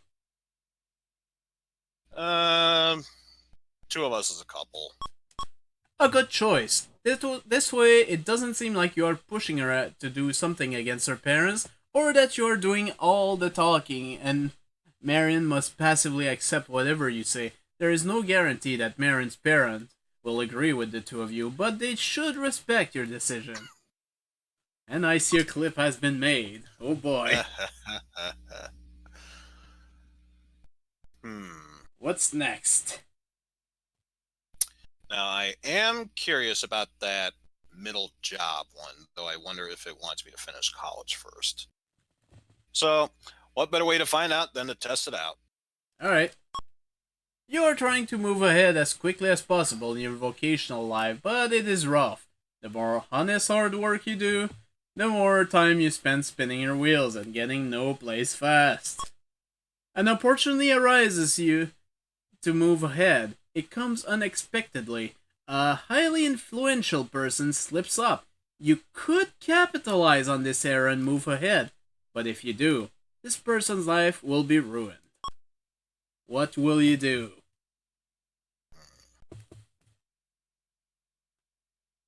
Not aggressive and avoid destroying his life. You remain exactly where you are vocationally. You'll probably adhere to the belief that hard work will eventually get you someplace. Maybe you will, maybe you won't. But at least One you way to didn't. find out. At least you didn't destroy their life. And remember that you're Yeah. still in college and on a part-time job anyways. Mhm. So But yeah, can honest work pay off? Only one way to find out. Get more college work done. get them college work done. Your philosophy professor is philosophy professor is delivering a lecture on the image of today's man. He describes the present generation of young adults as morally weak and unable to make a stand. He criticized them by saying they are apathetic, naive, even misanthropic, concerned with gathering resources and acquiring worldly goods, and unconcerned with the larger issues of truth, existence, and real love. How will you react to such a lecture? Will you sit quietly and take some notes, disagree, or write him off as a pompous and bombastic person? Well, if I'm going to be a teacher that influences opinions, I can't just be a yes man by sitting quietly and taking notes.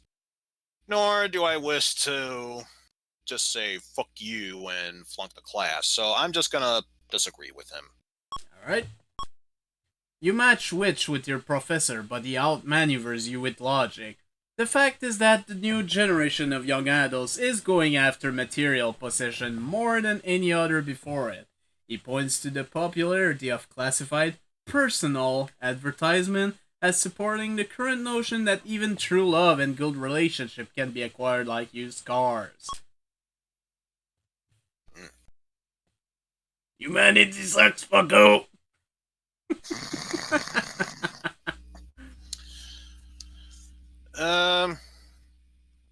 Give it one more roll with the college. Sure. The student government organization is gathering to hold a meeting. Are you interested in running for a school office? Sure, why not? You have just the right mix of social skill and aggressiveness to be a confident school leader. Your expressiveness characteristic shows that you quickly become a great speech maker. Your thoughtfulness characteristic shows that you attend to the needs of the students well and have a successful term in office. As a result, social, thoughtful, expressive, and intellectual domain all increase. Congratulations! Woot!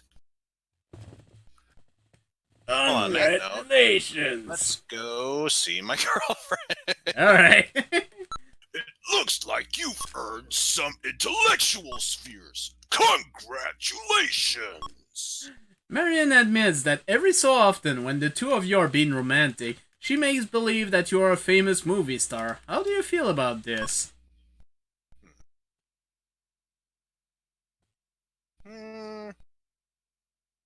I say it's normal. So it's okay as long as she doesn't get carried away with it? Just normal. So is that the option you're going for? I'm going with it's not normal. I'm sorry. Then, yeah, it's okay. Okay. Actually, this is quite a common way for people, both men and women, to add variety to their relationship without actively seeking someone new. I'm glad you are open enough to accept it. Now, what if I told you that the name of the famous movie star is Flipper? Just kidding, just kidding. Next, you're going to tell me that the new generation Lassie was not the first generation Lassie. What was that dog's name? Har, har, har, har. Girlfriend experience. Sure. By the way, let me know if you want to try to get engaged, by the way. While out on a date with Marion, she mentions that she has been doing a lot of thinking about what it would be like to be married. What do you have to say about this? Seems like she's not the only one.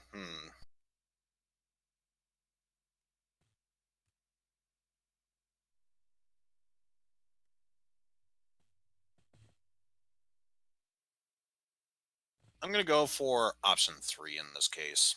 So what of lovely idea. Alright. If you like the idea so much, why don't you go over to the marriage icon and tie the knot? Well, because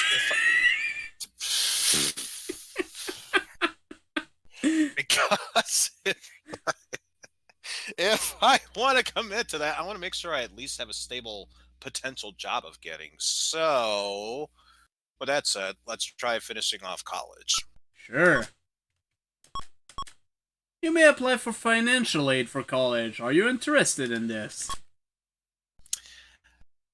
I'm going to immediately say no because I know exactly what this is about. They give you some money to use for college tuitions. Then you have to pay up twice, maybe 3 times as much afterwards, so it ain't worth it. And that's it. With that said, keep going with college. Sure. Congratulations, you've graduated. Alright, and with that said, let's see if we can apply for a full-time job. First of all, you're gonna have to quit your part-time job. Is this okay? Yep, we will quit that job first. Please list the reason for leaving work. And the reason is desire for career change. Good luck in finding something better. And let's go back. And apply for full-time. What employment area are you interested in? You have all of each choice, but I kinda know which one you're gonna take. Yeah, you got it right on the nose. It's a teacher. You have all the qualification, but this position has already been filled by someone else. There are frequent job openings, so please try again. Do you wish to try again immediately or do something else? It said try again. Try again. Full-time job and teacher. Congratulations, you were working immediately. And with that said, go to the marriage icon. We know what's happening now. Welcome to the marriage icon. While you are in this icon, you can make an arrangement to plan and enter into a marriage, or, and I'm sorry to have to be so blunt, leave a marriage. What would you like to do?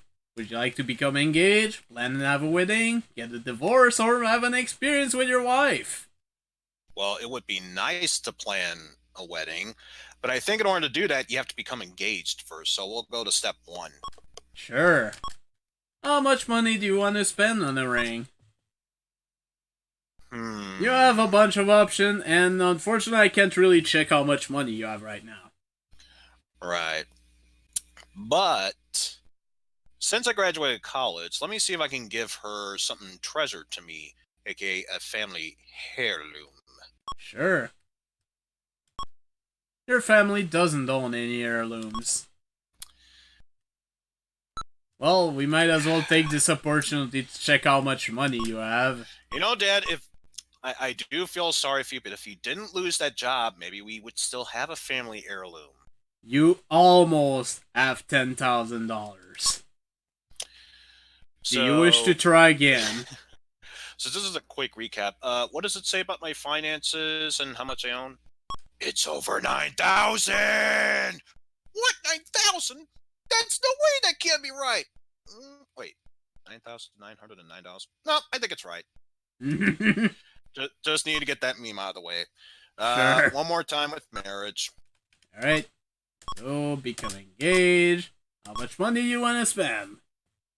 5,000. 5,000. Are you sure you're not trying to buy her affection? I hope her aunt can manage the wait. Do you plan on asking Marion's parent for the blessing? Of course I do. I'll consider it. This is how her parents react. Her father senses you're a trustworthy character and approves of this aspect of your personality. Her mother senses your gentleness and likes this about you. Her mom sees that you are responsible and will make a good provider for your family. She approves of you in this respect. Overall, Marion's parents think you are a nice young man. They like you. You'll have their blessing. Now you must pick a way to propose. Which will it be? Do you wish to have the waiter bring the ring as a dessert after a romantic dinner? Take on an advertisement in the paper? Take the traditional route and propose on your knee? Or do it your own way?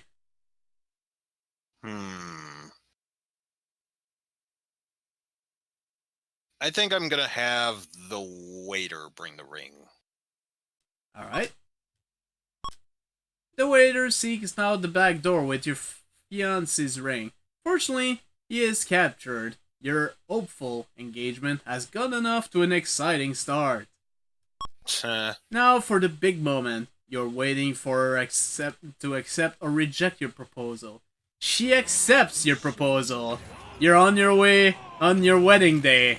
Congrats! The world has been shown to you. Thank you for the bits.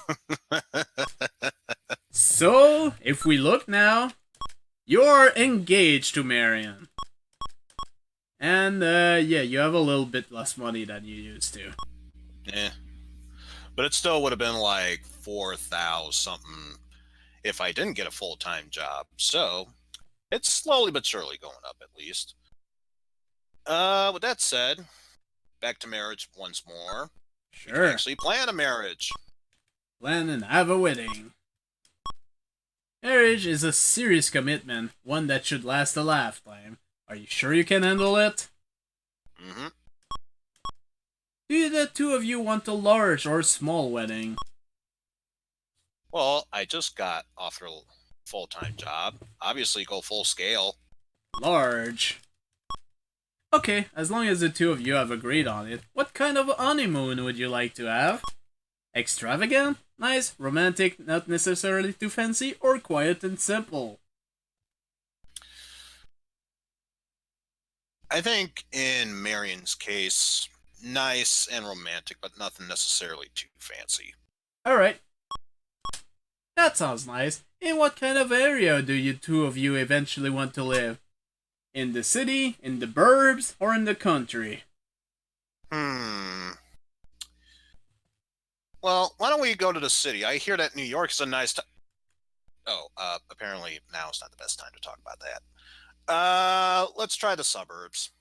Oh, in the burbs. It's tough to find a decent place to live these days, you know. Now that you have thought about some of the major preparation, the weeks fly by until your wedding date. The time that passes is crucial and can determine the future success of your entire marriage. Everyone has their share of problems during this time. Unfortunately, this includes you.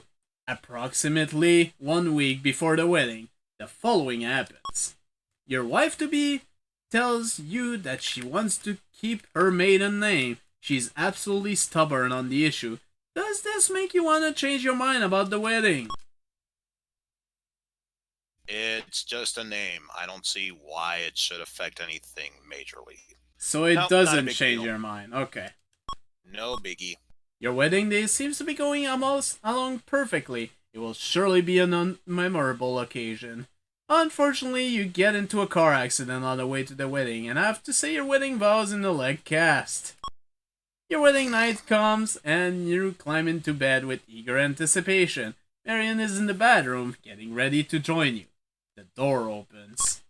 Marion slipped out of the bathroom dressed in high heels, black lace panties, and stocking attached to a lace garter belt. As she walks over to the bed. Can I stop you for a quick second? You sure there is no sexual warning here? At the rate this is going, you sure there's no sexual You are warning? in for a night better than you dreamed for. You're going to heed an honeymoon vacation after tonight. Yow! The next morning, the two of you get ready to leave for your honeymoon. Now, will you be traveling to your honeymoon spot? Will you go by plane, car, boat, or train? Keep in mind you don't own a car. If it's a stereotypical Hawaii we're going to, obviously we can get there by car. Welcome to Hawaii. How the hell did you drive here? Go by plane. Sure. The trip to your honeymoon, either way, is a safe and pleasurable one. Your honeymoon is peaceful and relaxing. Any problems you might have experienced on your wedding night and are washed away by the peacefulness of your surrounding. This is the start of a lifetime that will be filled with many emotion. There is love, of course, but that will have to be tempered with tolerance. After all, loving someone who loves you in return is easy. Tolerating her while she's moody and irritable is difficult and may mean the difference between staying together or falling apart. Admiration will sometimes be offset by petty jealousy. Desire for companionship will sometimes be replaced by a need for solitude. This kind of thought may seem premature at this stage of your marriage, but within the next 2 years, things will start to become very difficult.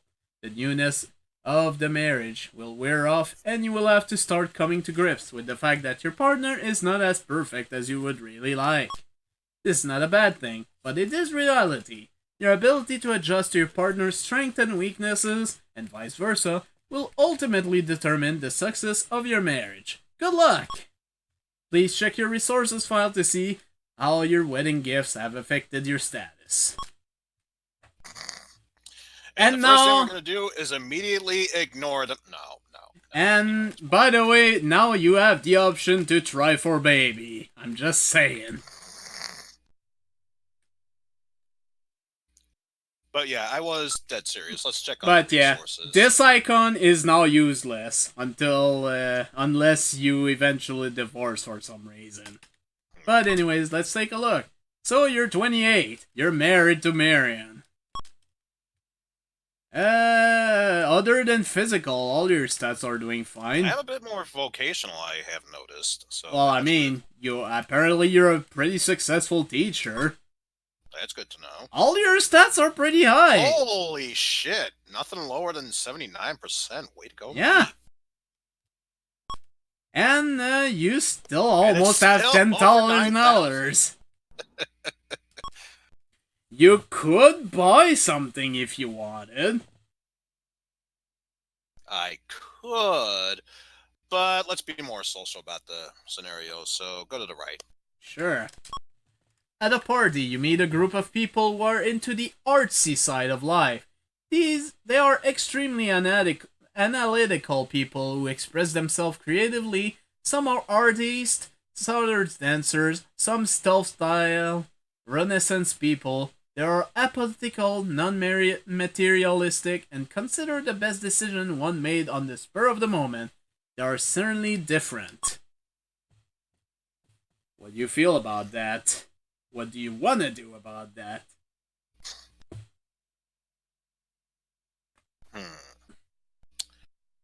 What was the best way to describe the Neutronians from Futurama? Ah, yes. We are indifferent. Neutral, do nothing. Sure. You seem neither threatened by it nor critical of people like this. You seem to be the type of person who is tolerant of many kinds of people. Intellectual, social, and emotional characteristic increases. Even more stats go up. Yep. So... Anyways, what is next? let's try the bottom social. Sure. A friend of yours since grammar school has gotten mixed up in a series of bad deals, poor judgment, and impulsive, airbrained scheme. He calls you up on the phone sounding very desperate and asks you for a $500 loan. What do you feel about that?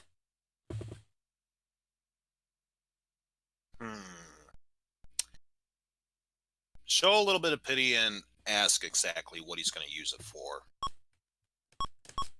He tells you that he knows of a surefire way to make a lot of money. His plan is to raise chinchillas in his basement at home for fun and profit. He has a book on it. Will you lend him the money?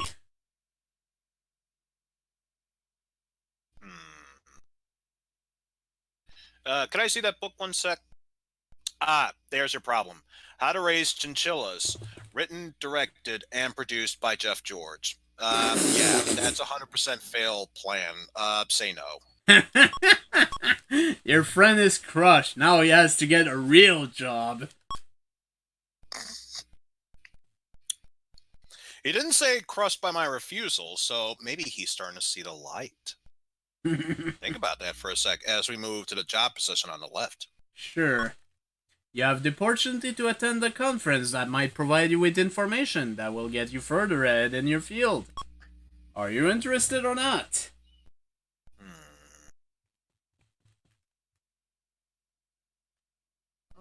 Why not? Interested, go to conference. Sure. The cost of the conference is $500. Do you still want to go? That might have been a lot of money back when I was in a part-time job. Now it's practically chump change. We'll go for it.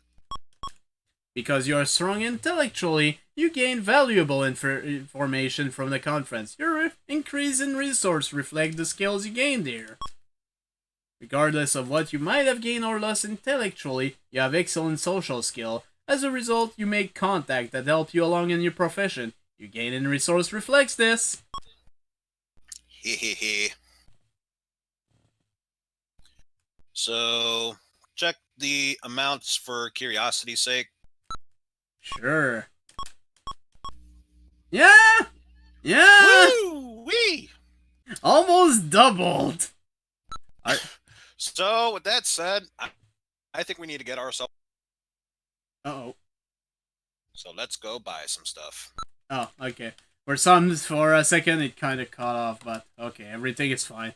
Alright, so let's go here. Welcome to the wonderful world of major purchases! In this icon, you will have the opportunity to purchase the material possession you have always dreamed about. You can use either cash or your easy-to-arrange credit program.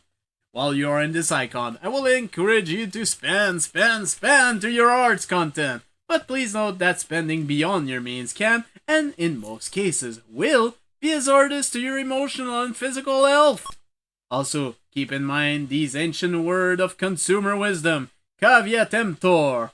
In this module, you can purchase several items. Would you like to make a purchase? Well, obviously you're here, so I'm gonna say yes. No, actually, this is a mistake. Could I go back 10 years before getting to this option?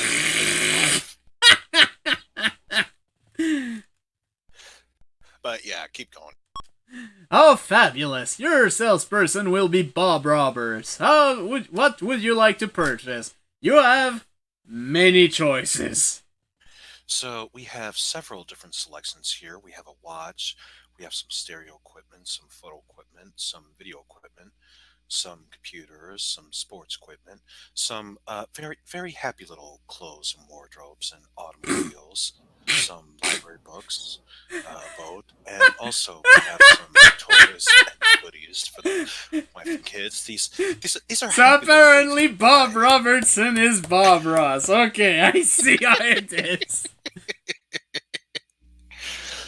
But yeah, I'm sticking with what I said. Let's go buy cars, aka automobiles. Alright. There are 5 types of automobile you can buy. An old clunker for 300, a late model used car for 2500, a new economy car for 1700, a new sports car for 15,000, or a luxurious prestige car for $29,999. Well, I'm pretty sure I have roughly just enough to get the sports car, but I do want to be conservative with my money, so we'll go for the next best option, the economy car. Alright. Also consider it if you eventually want to have kids. A wise investment. There will be less money to pay on repairs. Would you like to pay for this with, your cash, I imagine? Would you like to pay with cash, credit, or don't bother? I made a terrible mistake. What am I doing with my life? What was that last option? Nothing. If you want cash or credit, cash then. Thank you for cashing in on this once-in-a-lifetime value. Come again soon. So now if we go look, you have an economy car, and you still have over 10,000.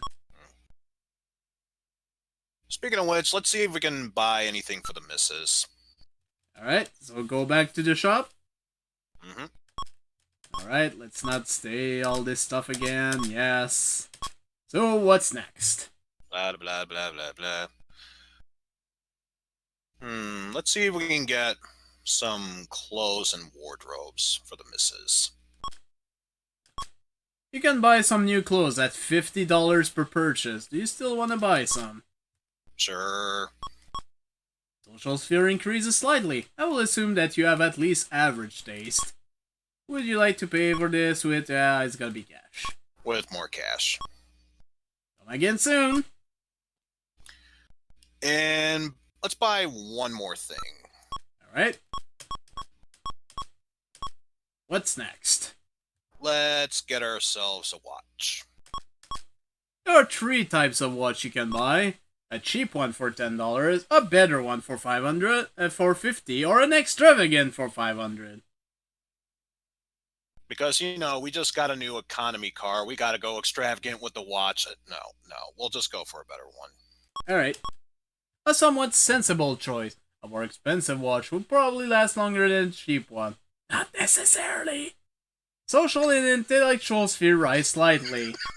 Would you like to pay for this with, well, it's gonna be cash again. And come again soon. Thank you for clipping that, old pie.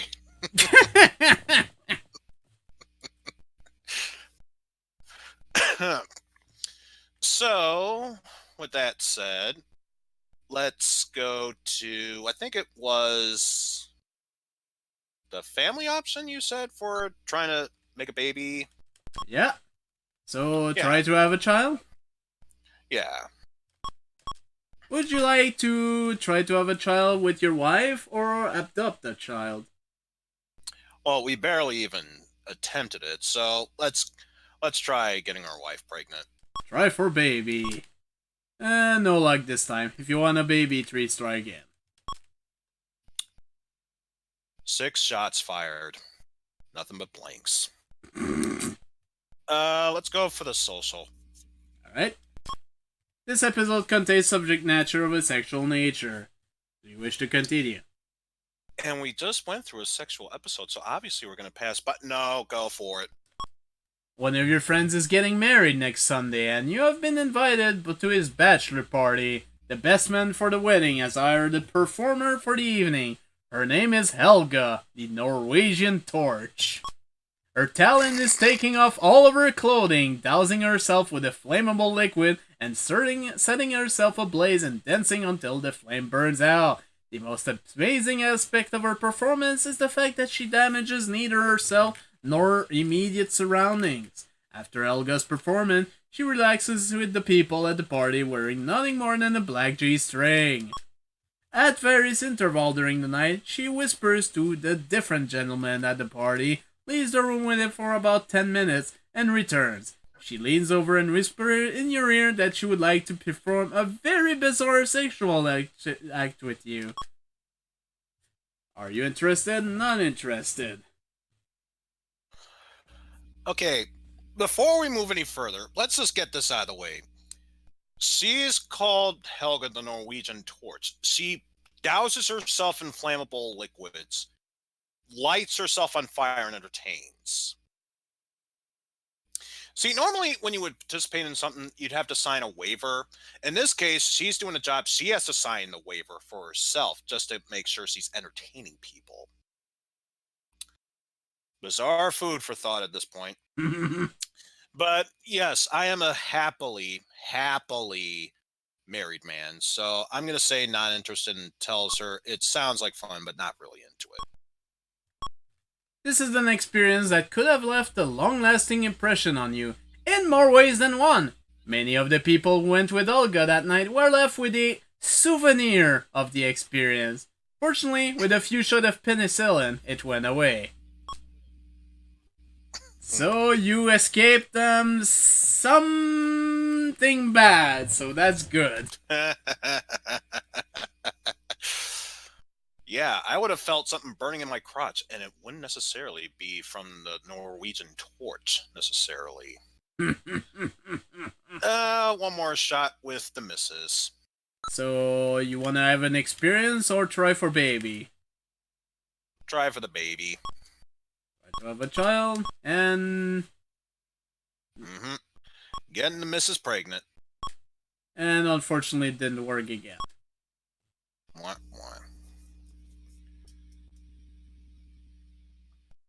Maybe this time have an experience with Marion. See if that sparks anything. Have an experience with your wife. Your wife has become a lottery fanatic. She can't walk by the corner drugstore without spending $1 on a lottery ticket. What will you do about this?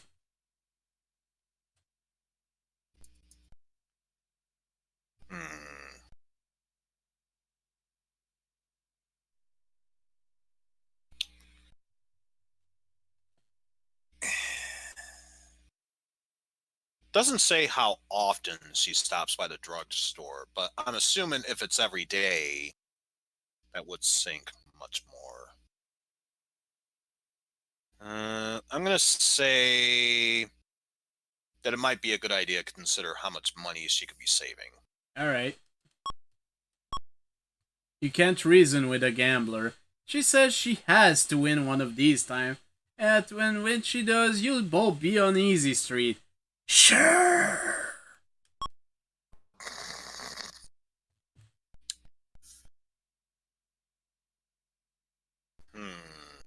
Probably one more experience with her. Alright. Have an experience. You haven't been married long, and your wife is still unsure of the amount of food one should cook to feed a family your size, aka 2. For instance, not too long ago, she cooked a 7-pound chicken just for the 2 of you. How should you approach her about this?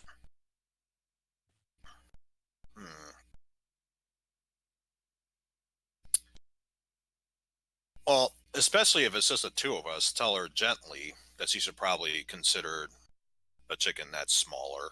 Alright. It's unlikely that you would be able to communicate this to her with any sensitivity. Your gentleness characteristic is very low? Is it? Now I'm curious. It's not that 63 is low. considered too low? Okay, Whatever, alter ego. Apparently, alter ego is putting this in a grade school grade, so it's 63%. I think it's saying that's an F.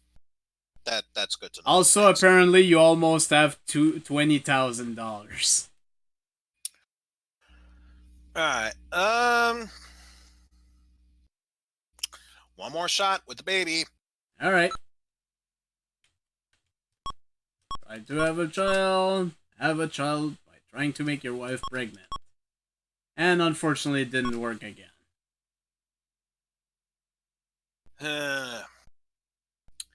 Okay, is Marion going on an ultimatum? She will not stop taking her childbirth control pregnancy pills until she wins the lottery. I'm really curious to know at this point. Maybe if we buy something for the missus, that'll help her out. So you want to go back shopping? Mm-hmm. Blah blah blah. Bob Ross. What's next? Some toys and goodies for the kids and or wife. Your generosity is appreciated by all. Familial sphere increases slightly. I'm guessing cash. Mm-hmm. Come again soon. How odd it didn't say how much it cost. It So I'm didn't. curious to know how Indeed. much I spent. You're over 20,000 now. So did I buy something and technically it cost negative money to buy? No, it's probably that it's so I know it's because it's of the such a full-time negligible job, but it makes me amount think. that the amount you gain from your job counterbalances it. I know, but you just gotta wonder this sometimes. Is all.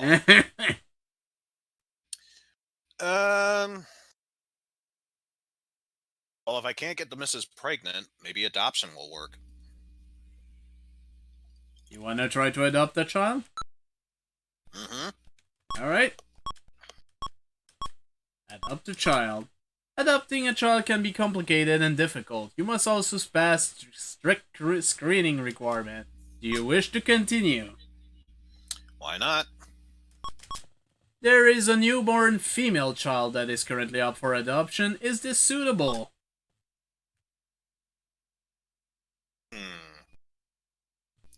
I don't know. It seems curious for... Oh, no, wait. It's baby Opie. We'll take it. Congratulations! You passed all of the requirements for adoption from this agency. We sincerely hope that your life together as a family will be filled with happiness and joy. So I guess now you need to name the child. Yeah, let's do it. And unfortunately, As I you made the cannot... joke, you know You what cannot name her Opie. I'm sorry. Curse you! Alter ego! Curse you!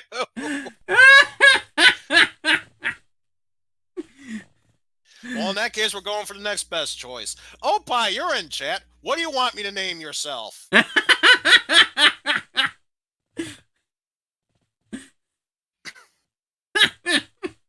I know, right, Sideshin? Just the fact that just the fact that you, one, can't name your child, and two, at the very least, can't name the daughter Karen or anything. This game immediately loses 2 stars in my opinion. Shameful. I wonder if the more modern version lets you name them, but yeah. Who knows? You know what? I was playing Resident Evil 2 earlier. Let's go for Sherry. Alright. That's it. You have a kid. Oh, Be named Sherry. You know what? After the events of Resident Evil 2, why not adopt Sherry? She doesn't have any more parents.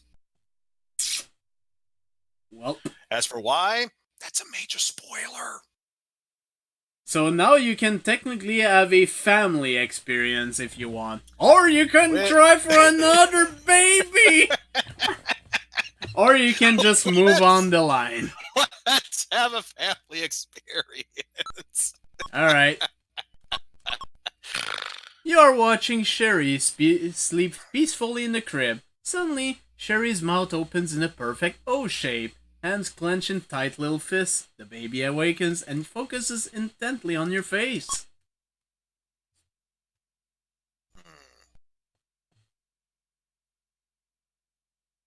If I remember correctly, this is what I did to smile, so why not just stand there and smile at the baby? This isn't very stimulating. Sherry would have preferred a nice warm body to be close to. Meh. Well, especially since it's technically not my baby. It's my baby, but not my baby. I didn't want to be like, oh, it's ugly in your face. Wah! Or whatever.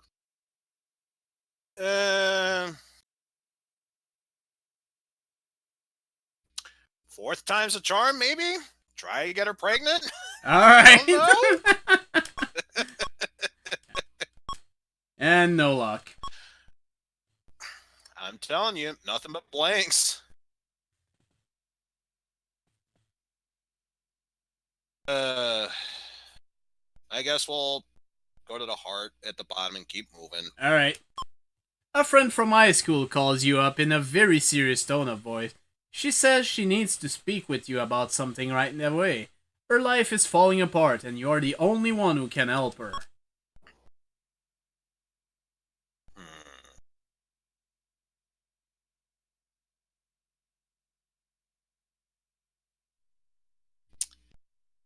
What I guess will you do? hear what she has to say, sympathetic, try and talk to her. You agree to meet. Her problem is that she has just found out she is pregnant and is confused about what she should do. She can't speak with her family and her boyfriend has abandoned her. What will you suggest to her? You should consider yourself lucky. You at least got pregnant. I've tried 4 times. Nothing.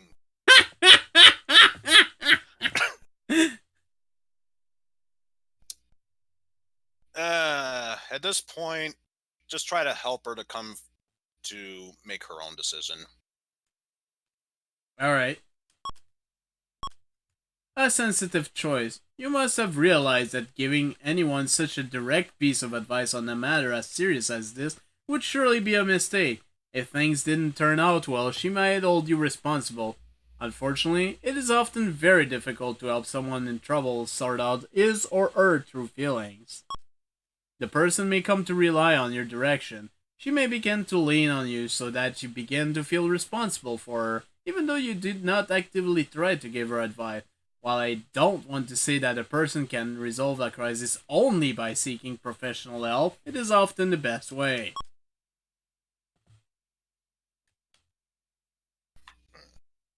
So that happened. Yeah, it did.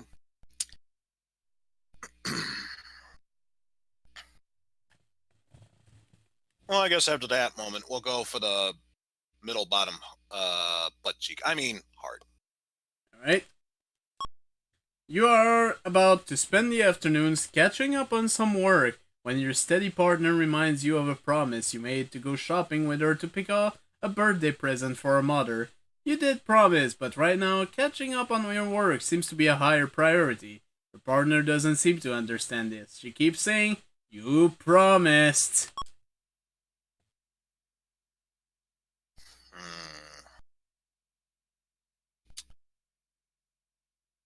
I guess if it's a short shopping trip, it won't take that long. Feel a bit guilty and go shopping. Your guilt really masks anger on your partner for tearing you away from something important in order to sue something that you think is not important. You will resent her for doing things like this, but it really isn't her fault. You could have stayed home. I'm not even gonna dignify what is mentioned in chat, by the way. Mm-hmm. Likewise. Apparently someone's been watching Dirty Dancing one too many times. Social. Alright. While socializing in a friend's party, you run into someone you had a terrible crush on in 5th grade. She looks even better now than she did back then. She is with a guy who looks like he heats apartment buildings for lunch. Oh. So she's dating a Bobo then.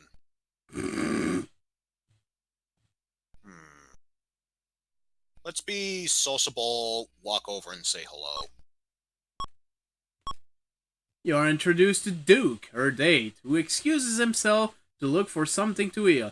There is a table full of food over there that looks unprotected.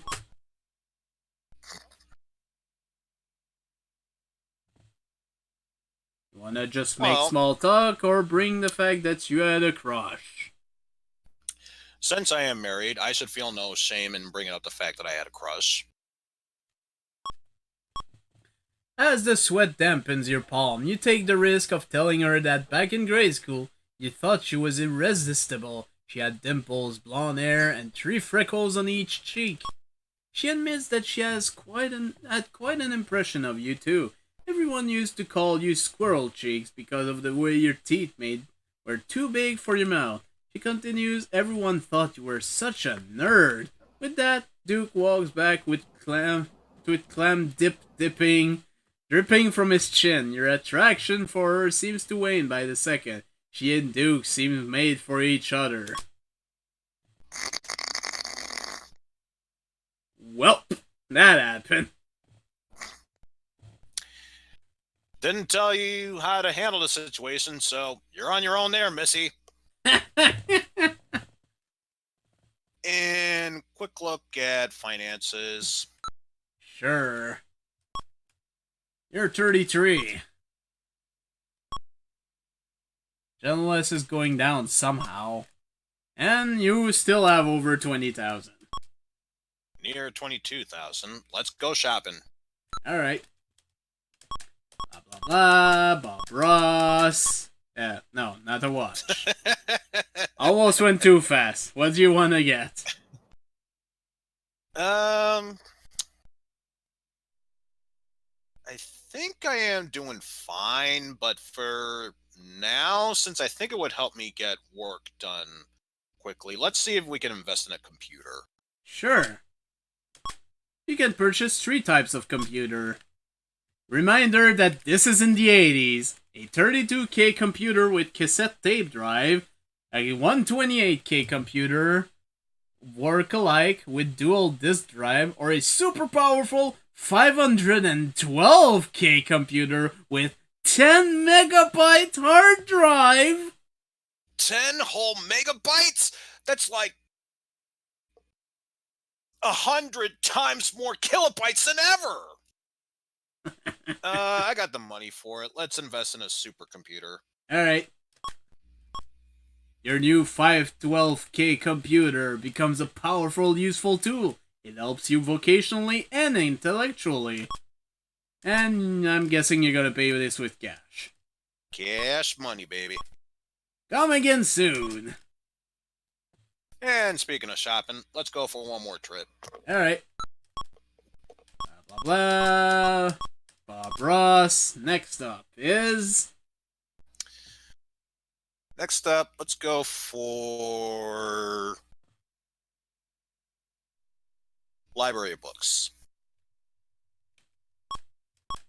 You can buy some new books at $25 per purchase. Do you still want to buy some? Oh, it's not going to tell me how many books I can find. Boo. Yeah, let's get one. Intellectual sphere rises slightly. And paying with cash. Mm-hmm. And come again soon. Didn't cost nearly as much. Gotta go for another trip. Hello, Bob Ross, once again. We're back. Maybe for this one, since we do have an adoptive baby pie who's apparently named Sherry, we gotta take some pictures of her, so let's get some photo equipment. You have three choices. A standard automatic pocket travel camera for $50, a basic 35mm camera with an instruction booklet for $125, or a computer-controlled fully electronic camera for almost $400. Oh man, a computer-controlled, fully electronic camera. Man, if only I bought a computer that could do the. Oh wait, I just did. Well, we'll go for the $3.99 one. Another toy with lights and buttons to play with. It takes good picture, but must be handled very delicately. And you're paying with cash, I'm guessing. Mm-hmm. Come back again soon. And with that said, family moments. Alright. Have a family experience. Sherry greets you with a tiny box wrapped up in tissue paper. Sherry teases you with it for a few moments and wants you to guess what is in it.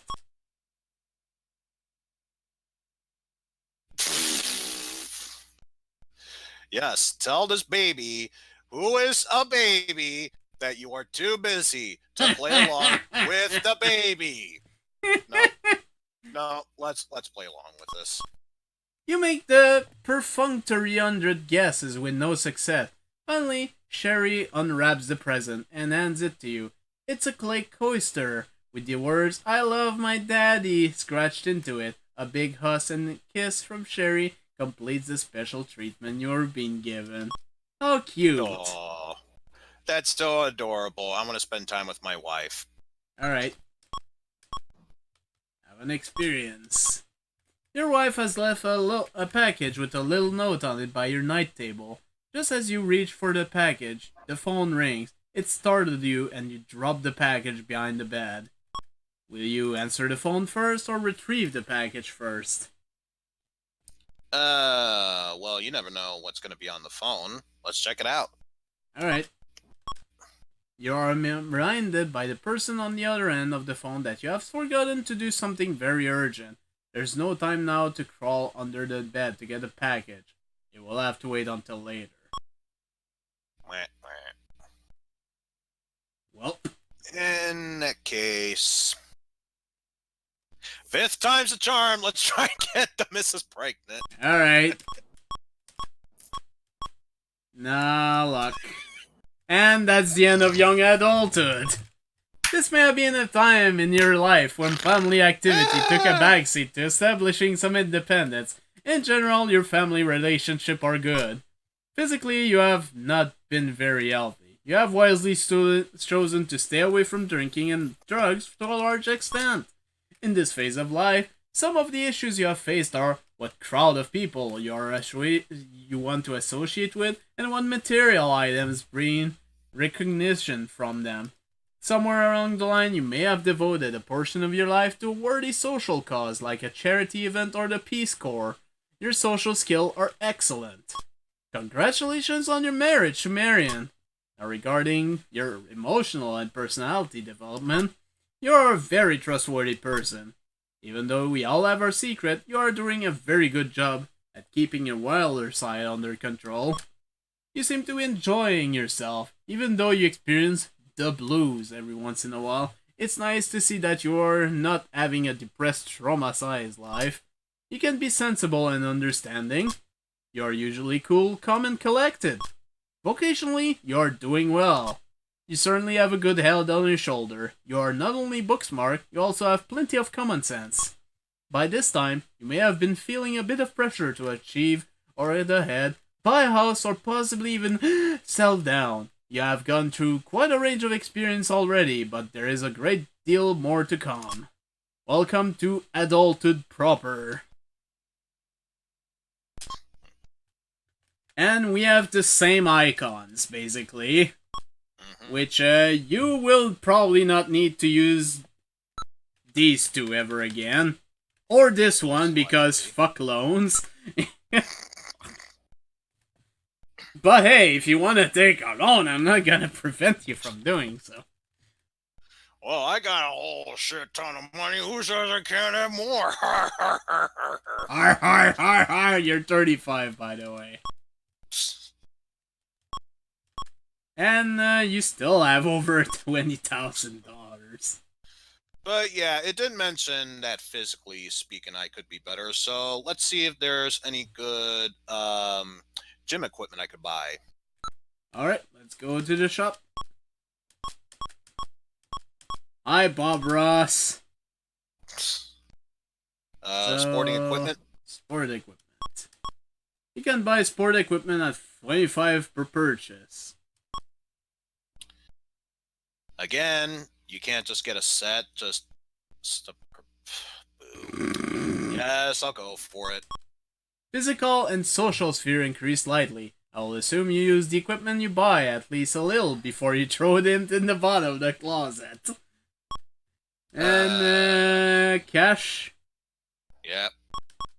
Come again soon. Yeah, let's keep pissing away to get more gym equipment that I'll forget after a minute or two of using. Herder. It seems to have gone up a little bit. Let's go for the social at the bottom. You and the love of your life have been invited to a dinner party. At one point during the night, a man who you both barely know inappropriately brushes your partner's breast and fails to excuse himself. You get the impression that it was not an accident.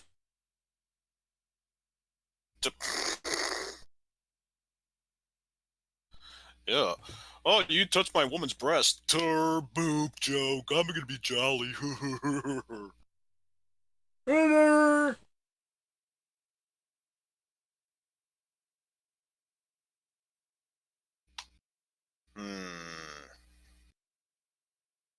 I'm gonna be neutral about this and walk over to him and tell him politely to watch himself. And that's an inappropriate response. Of course not. I wonder if I could be, if this counts as being a bit pissed off. Angry and walk over to him? As it turns out, the fellow has a perfectly reasonable explanation. He apologizes and mentions that he has a mild case of cerebral palsy. He has difficulty moving around in crowded rooms such as this. As a result, he sometimes bumps into people. He assures you it wasn't intentional and offers your wife a sincere apology. By not creating a scene, you have avoided an embarrassment situation for the three of you. Alright, there's that at least. At least it didn't end bad, basically. Yeah. Let's have a family experience. Sure. You have just been told by an angry parent that Sherry demonstrated disappointment at her child's refusal to share his toys by biting this child in the leg.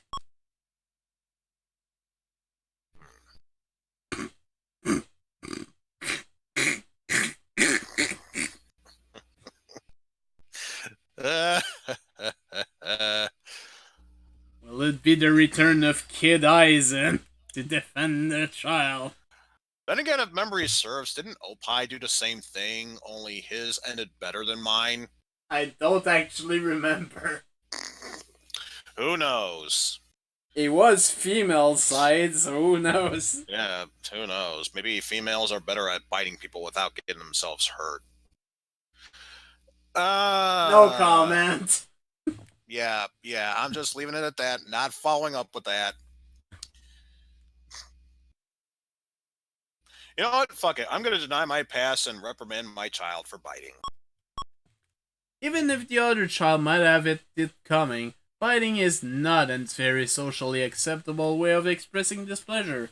You are a parent who is obviously concerned with communicating the social graces to your children.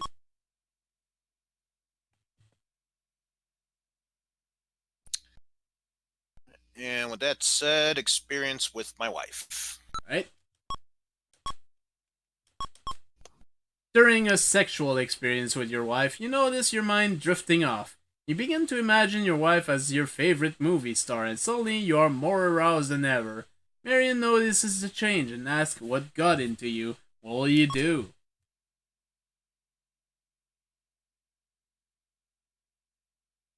Will you tell her the truth? Or tell her the little white lie? Well, I did mention in the past that it's okay to tell white lies if it gets you forward. So let's just tell her that she just made that moment so much more passionate. Alright. She doesn't believe you and she prods you until you give in. You tell her about your fantasy and she becomes noticeably upset. She wonders how often you can do this and whether she can still excite you.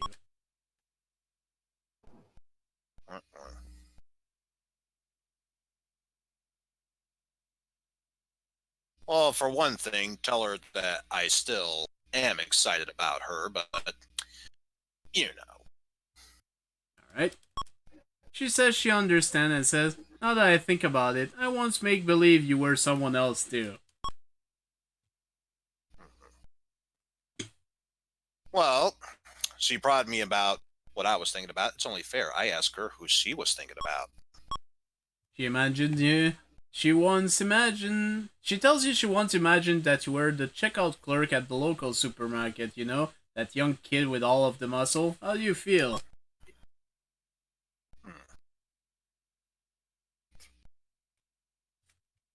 So you're saying I have muscles now?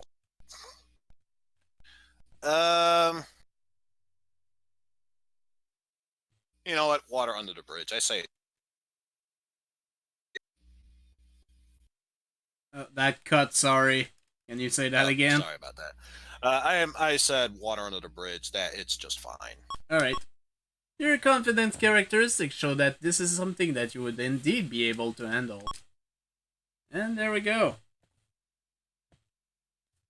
Okay, I wonder if this will work. This is my 6th and last attempt. Maybe this time we'll get her pregnant. Let's try. Congratulations! The rabbit is dead. Your wife is officially pregnant. Over the course of the next 7 months, your wife has a miscarriage. I'm sorry that such an unfortunate thing has happened to you. It's like, even if I win, I still lose.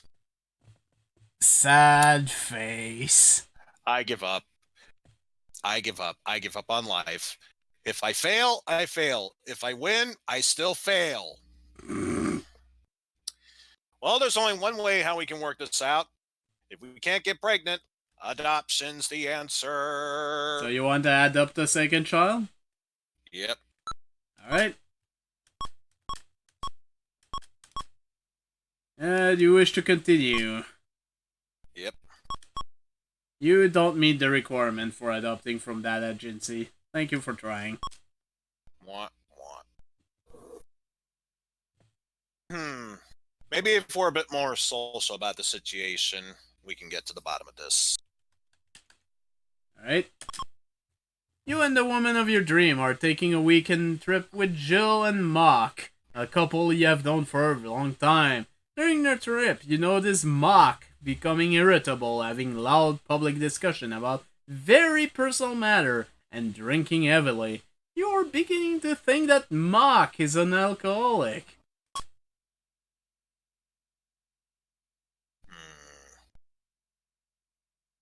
How about concerned and have a chat with Jill? Alright. Since we all know talking to the person directly helped us so much in the past. Your sympathy touches Jill, who has been putting up with Mock's relatively well-hidden problem, but it is reaching the point where she is about to completely fall apart. There are times with Mock he gets violent, goes on about drinking binges, and really acts scary. She doesn't know what to do. What will you advise her?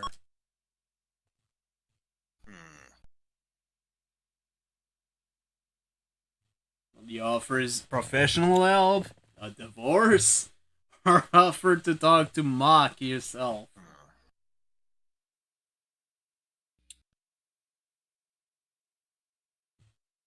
I think at this point, try to seek professional help. Alright? That's out of the question, she says. We've already been to 3 different marriage counselors. On the day of the appointments, Mock gets his act completely together and the counselor always think I'm exaggerating just to get the attention of my busy husband. The conversation leaves you feeling awkward and uncomfortable. Really? That's the one time it can't be a do-over and be like, okay, if that doesn't work, then divorce? Apparently not. Man, you got some serious plot holes here, games. You're leaving those empty gaps there. How dare you?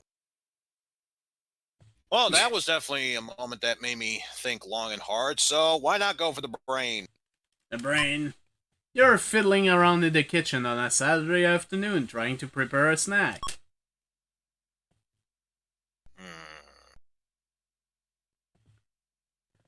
About creative, continue fiddling. Alright. You mix a little of this and a little of that. You taste it. It's missing something. What do you think you should add? Some bean dip, some cheese, some onion, some chopped green peppers and olives.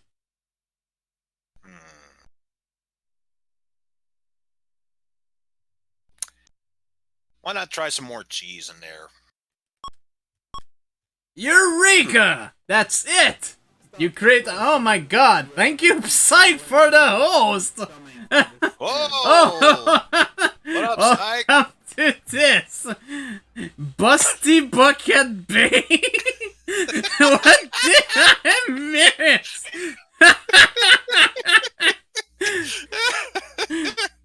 Oh my god! Thank you for the bits. Oh my goodness. Thank you, Black Mage Phoenix, for the follow. Oh my goodness. I'm very curious what this is all about, but anyways, thank you, Sudoku Wiz, for the follow. Anyways, Eureka! That's it! You create a new taste sensation. You share it with your friends who rave about its taste. One friend who is in marketing believes you could probably sell it to a company fast food, Mac Company, for an handsome Mac profit. What will you do?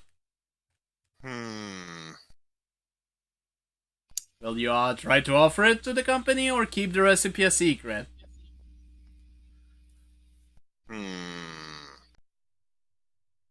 Why not offer it to a company? Alright.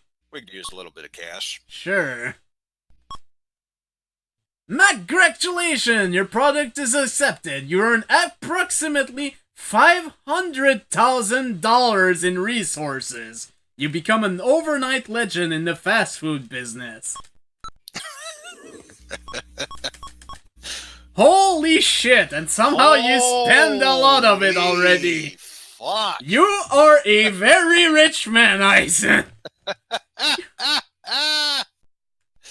Woo! In that case, there's only one thing I can do with that money. Spend, spend, and more spend. Alright, let's go to the shop. Hi, Bob Ross. Ryzen has a good lot of money. What will you try to buy? For those who are just joining in, it's a joke I made early on. If you rewatch the stream, you'll get it then. With that said, well, we have a lot of money. We obviously got to buy a boat. A boat? You can buy three kinds of boat. Opie reposted the clip. Thanks, Opie. So you can buy either a speedboat for 5,000, a sailboat that sleeps for 9,000, or a motor yacht with a crew for $260,000.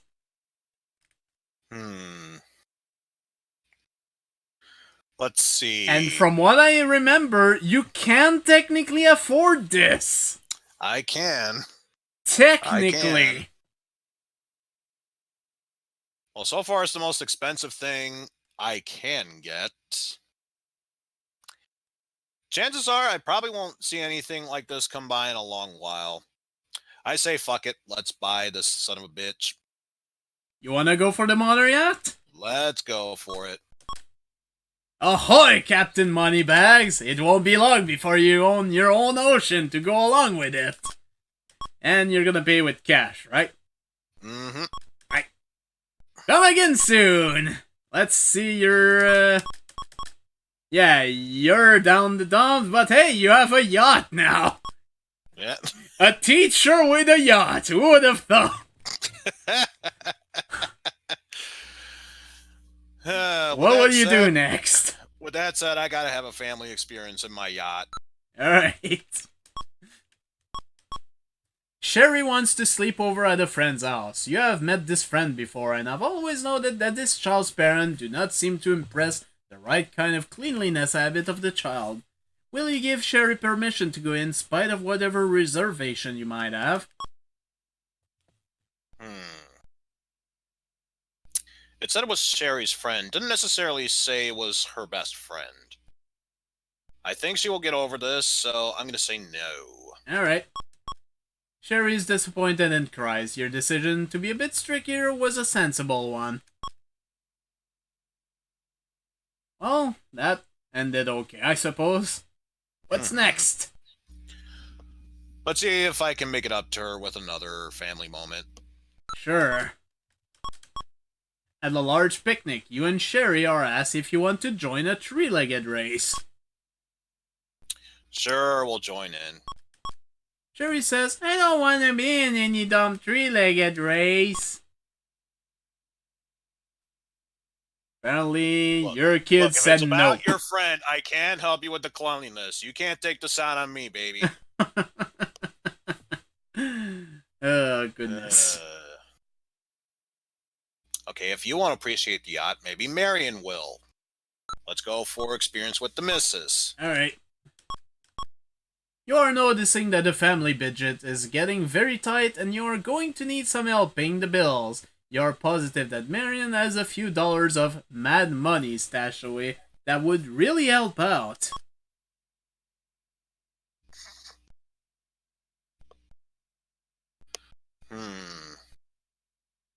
Ordinarily, I wouldn't mind doing this, but then again, if I had enough money to buy a yacht, I don't think asking to put our pride on the stake is necessary. So I'm going to refuse for now. Alright. This causes a decrease in calmness and expressiveness. If you can't rely on your wife to help you through a tough time, who can you rely on? Thank you, 5 for the bits.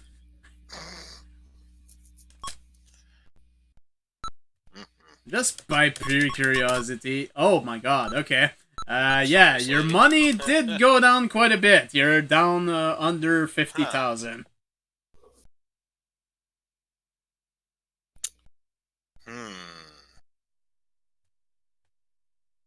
In that case, let's just go for the heart at the bottom. Alright. Mary Lou Stoker is a friend of your closest female companion and a staunch feminist. The truth is that she is not a feminist in the true sense of the word. She simply despises and resents men misapplying the feminist philosophy to suit her needs. One after... Ah, hey, Hugo Pie for the gift sub to Psych. Thank you so much. Yeah. One afternoon, you overhear Mary Lou saying you love her, that he, meaning you, really doesn't give you that much room to breathe. I mean, he's okay considering the rest of the garbage that's out there these days, but don't you feel a little trapped there in the same place day in and day out? What do you do together that's so exciting anyways? Thank you, Zaichud, for the bits. How do you feel about that? How do I feel about all this? Hello? Do you not see the motor yacht that's right behind me? I could have just kept it for myself. I bought it for the family. In this case, just stay calm and wait until she leaves. Alright. And apparently that's an inappropriate response. Of course not.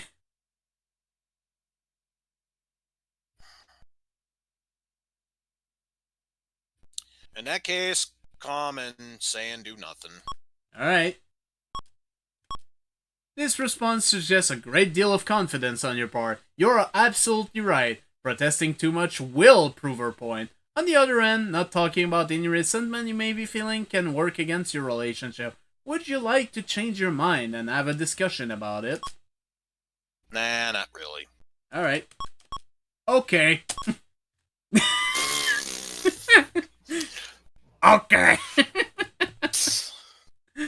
Okay, Zeissen, no offense, you couldn't have withheld the laugh until then? Because I think that was a promptu time to do so. Unfortunately, I think Zeichen left because she had to go to work. Yeah, I know. Either way.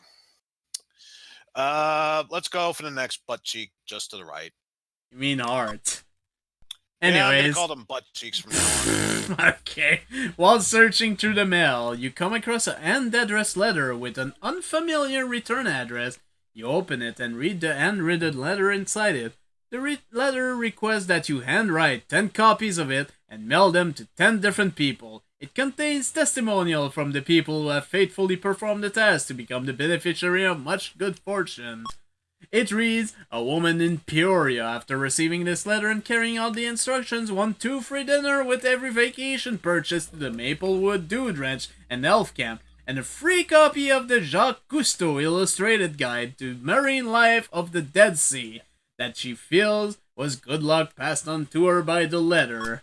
Conversely, there are tales of misfortune for those who did not follow the instruction. A woman in Peoria, after dismissing the letter as nothing but a silly hoax, found her longtime friend and pet wire-haired terrier of 15 years, Bubba, dead of a mysterious and rare canine aging disease. The woman felt that Bubba's misfortune was the deadly result of her inability of realizing the importance of the letter at the time. How do you feel about this this thing that happened a lot in emails in the 90s and early 2000s?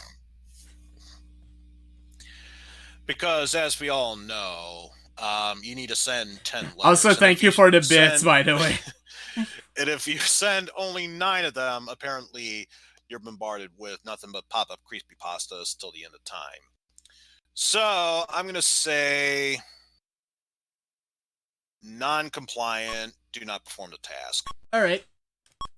You must be the type who believes in living dangerously. A few weeks later, one of your goldfish dies of constipation. Just a coincidence, you say. Don't forget what happened to poor Bubba. Oh no, not my pet goldfish. Also, when did I get a goldfish? So that said, job on the right. Alright. You and a close work associate have to take a trip out of town together. He is married. While the two of you are out to dinner, he mentions that he would like to go out on the town and live it up with a few women. Going along with him might mean a profitable increase in your vocational sphere.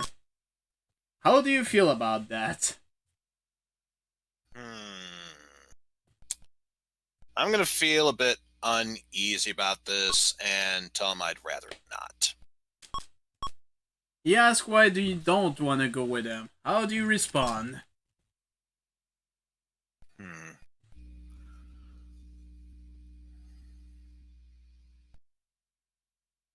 You want to tell what you're feeling or make him feel even more guilty? I could always say why I don't want to go, because that's pretty obvious. I should remind him that he has a wife that he shouldn't be cheating on. Alright. So you want to tell him that it's not right for him to cheat on his wife? He resents your self-righteous attitude about things. The trip proceeds poorly. You resent him, and he resents you. That didn't end well. That's okay. I was going to turn down his merger 2 weeks later anyway. Well, since that job didn't work well, let's go for the one on the left. Alright. Your success in the job market would be more likely if you moved to the other side of the country. You wanna go teach to the other side of the country? It wouldn't be unheard of. I'd say I'm going to consider ambivalent as a bit hesitant and suggest make the move. So ambivalent, make the move? Mm-hmm. And non-functioning work. Ooh. Don't you think you ought to have a discussion with your steady partner about this? Well, why do you think I chose the second option? Shouldn't that show up if I was a cocky bastard or something and feeling confident? You're asking too much of alter ego. Yeah, but then again, it does have a butt-shaped heart, so we gotta go for that then. Alright. You are in the midst of a very difficult decision, one that has you feeling anxious and confused. The thought crosses your mind that your father might be able to give you some assistance in coming to a decision. Do you want to ask for his help, or you're a cynical bastard? Well, we always did have a very close past, so why not be a bit reliant and ask him for help? Alright. You've been able to maintain good family relationship over the years. Now you will begin to see the payoff.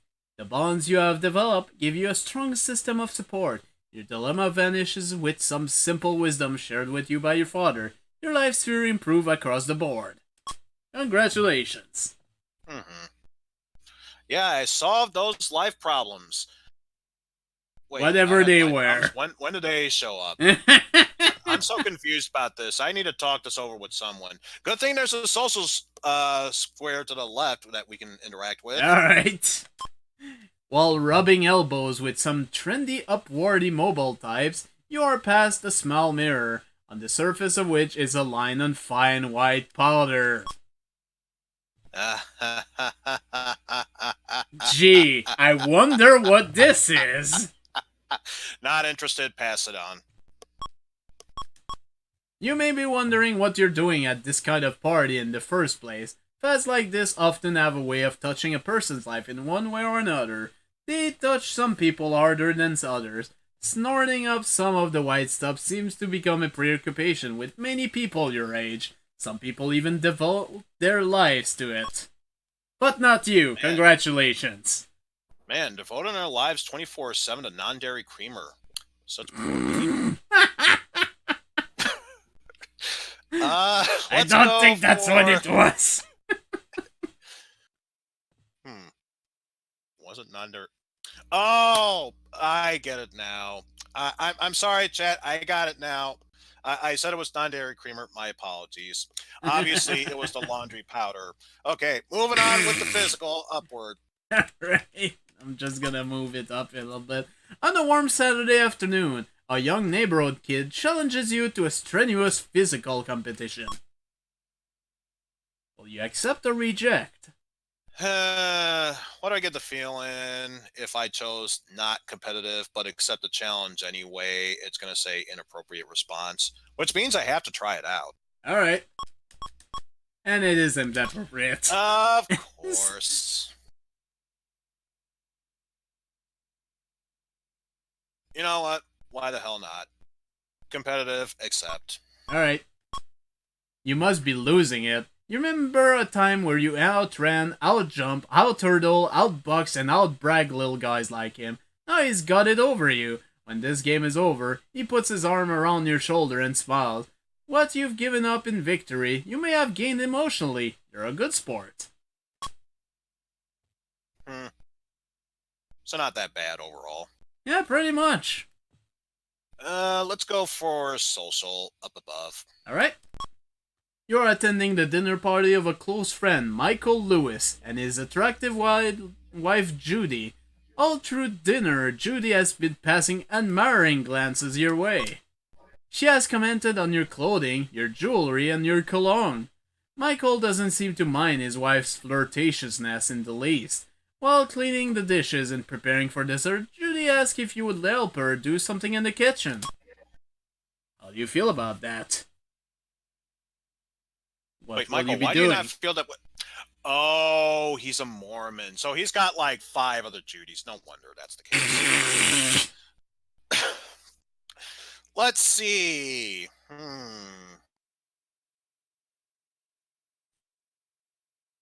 Let's say a bit embarrassed and help in the kitchen. Alright. The love of your life gives you a dirty look as you go off into the kitchen. When you are in the kitchen, Judy mentions that she wonders why Mike has kept all of his attractive man friends such a secret.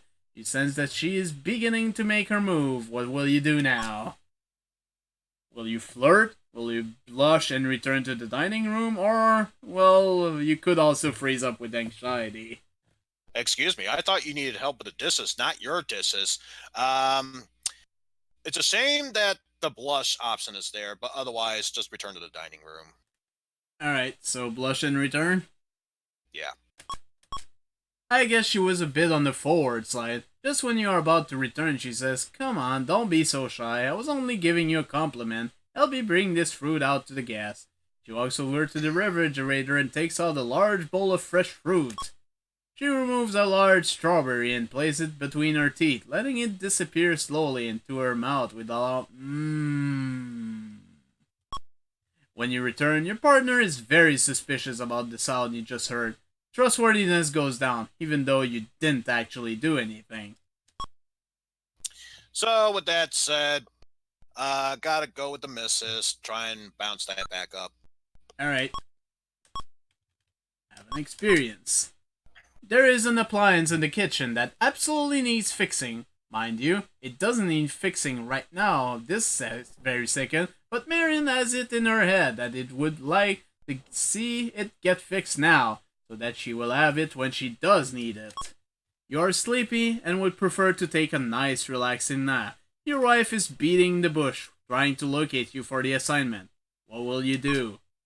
Will you run out of the house? Will you hide? Will you just fix the appliance? Will you give the excuse for not being able to fix the appliance? Or flatly refuse to fix the appliance?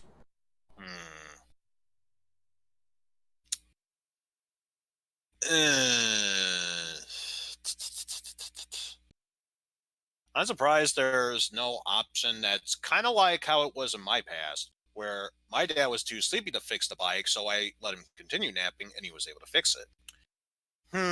So obviously avoid the problem, fix the problem, and potentially hurt myself, find an excuse for leaving the problem, or just not do the problem in general.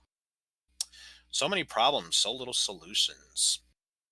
A reminder that if you absolutely need it, you do have access to a panic button. However, you have only one. Indeed.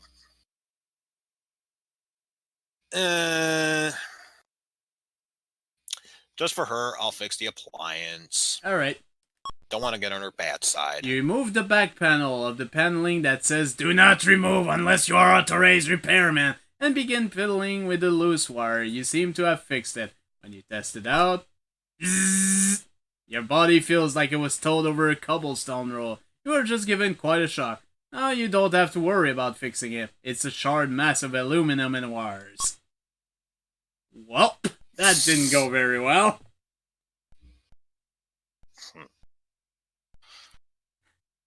Well, there are 2 positives to that. Number 1, I don't feel tired anymore. And number 2, apparently every muscle in my body is super tense. And your physical went not way for that down. long, but still. Well. What will you do now? So, with that said, one more experience with the missus. Sure.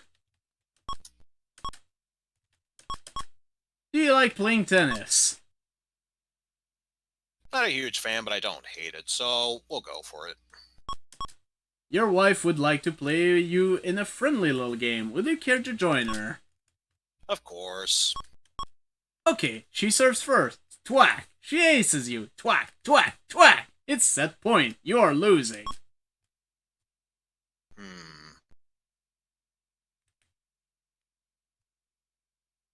You know what? let's play it out. Alright. She moves you side to side on the court like a puppet on a string. You're panting for breath, and her hair isn't even mussed. You refuse to let her win this point. By golly, if you go down, you're going to go down fighting! Twack! Twack! Twack!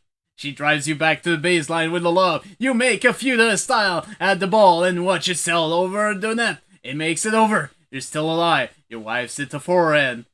It again nails you to the baseline. You hit a powerful return, which skips out right on the line. Out! She calls.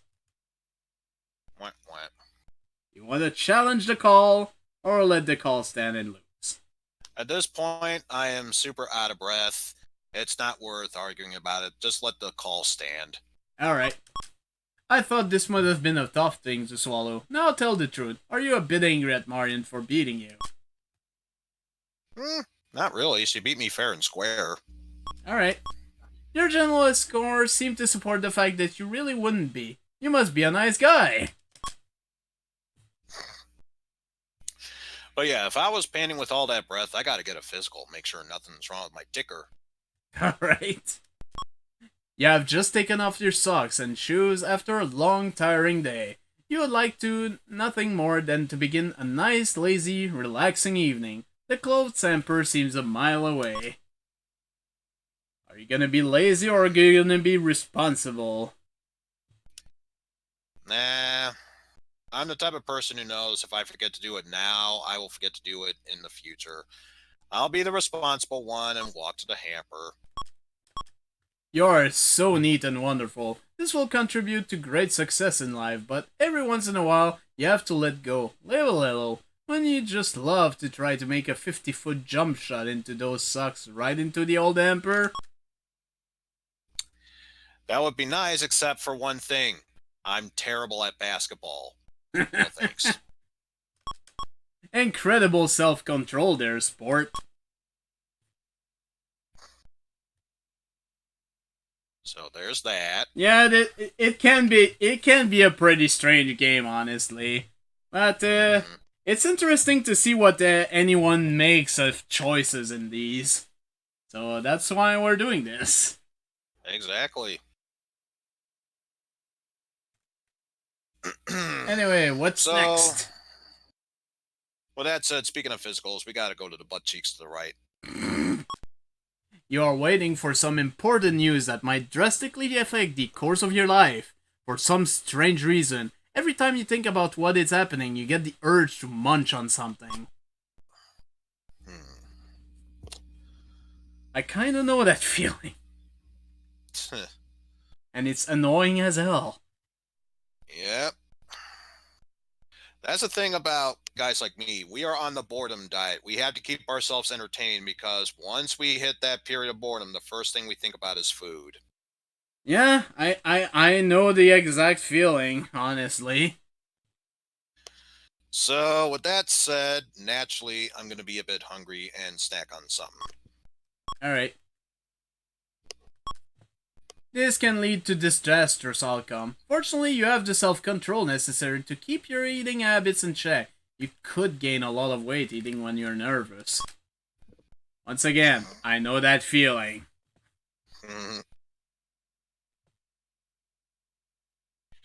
So what's next? What are the options up above? Let's have a look.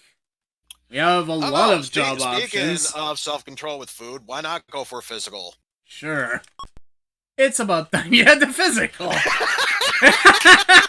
What a coincidence! We were just talking about it. Let's be calm and go for the checkup. Alright. That's very brave and intelligent of you. The doctor will see now. The result of the your checkup shows that your heart is beating in an irregular fashion. You will have to keep an eye on this. Your bill is $200. Damn, just hitting it right on the nose there. Considering I actually do have a stent in my heart right now. That's hitting a little too close to home there. Well. Let's go for work on the right. Sure. You begin thinking about whether or not you would like to invest some of your resources so you can increase them. Do you want to make an investment?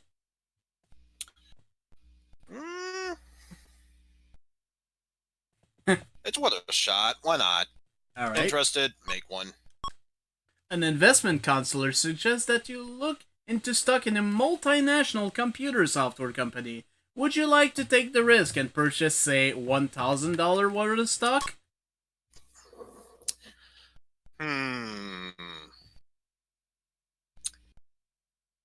I forgot what the company was from earlier, McGruble or something. Hopefully this is something like Macintosh. No, it's Macintosh. So hopefully we'll get something good here. Let's go. All right. Your investment triples! Huzzah! Congratulations! And in 2 years from now, the Macintosh will be known as Mach 3. Not sure where that came from, but whatever. Let's go for the next business one. Alright. You have been going through a difficult time with an influential business person who seemed to really enjoy making people miserable with his moodiness, his arbitrary decision-making, and his arrogance. You get called into his office to take off the heat for a relatively minor error. The conversation begins, "Look, son, I've just about all of the incompetence from you that I can stand.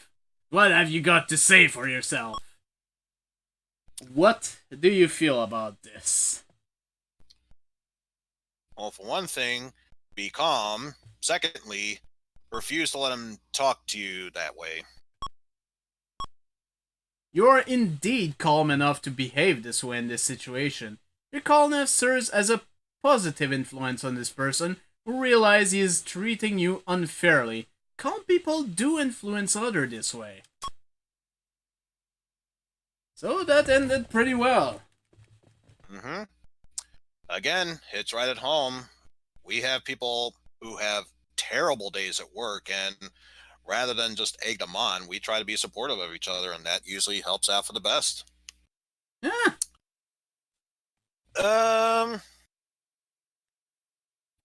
What the hell? Let's go for one more business on the left. Alright. A company that you are involved with is making drastic cutbacks. In the last few months, their 3 departments have been reduced to the bare bones. Your services may be next, except your teacher, but anyways. Oh no, it's going back to real life now in an alternate universe where technology is not so advanced. Ooh. You know what? At this point, I'm gonna be and don't think for one brief moment I did not see that clip just posted there. Oh, bye. Nah, in all seriousness, I'm not gonna make that much of a fuss about it. So be confident, stay where I am. Alright. I guess you feel that the company wouldn't let you go. That is a sign of confidence. In fact, the company realizes that you are indispensable and offers you a raise to stay on. Do you accept the offer or reject? I don't know. This is a big decision. I'm gonna need some time to think about. Yes! A deal is struck. Congratulations! The company begins to regain its profitability and you continue to climb. Check your resources for a little surprise this paycheck. Yes, the company needs me, aka the School Board of Education. You have gone down on money, but that's okay. Not that big a deal. Oh, we're apparently at the top here. Alright, in that case...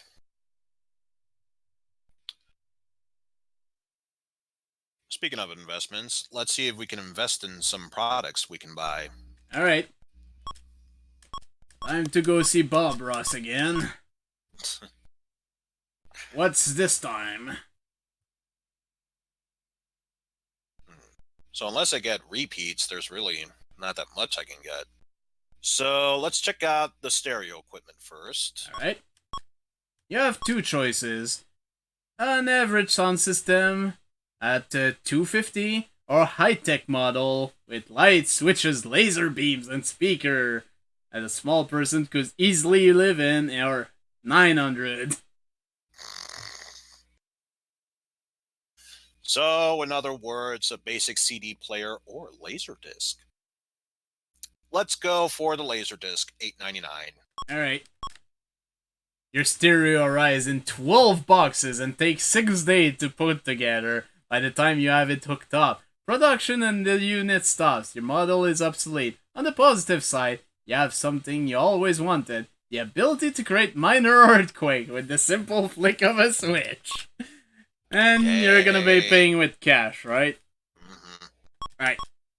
Come again soon. If anything else, I can now attract those earthworm tremors. Let's go for... You know what? I did say we were going to make purchases. We got to go for one more. Alright. Because we've gone for everything except for one, and that's in the video equipment. Alright. You can purchase one of two setups. A standard VCR, or a VCR with 14 function and a handheld video camera for $2,000. Now, for those of you who are unaware, keep in mind this is the 80s. One thing, a VCR maybe, but a video camera, huge deal at the time. So we got to go for the $2,000 set. Alright. Your new VCR has frame phrase, still shot capability, slow-mo, super slow-mo, incredibly slow-mo, and numerous other features. Your camera helps justify your needs for recording events and positions. And paying with cash. Mm-hmm. God damn it, Opie. Come again soon.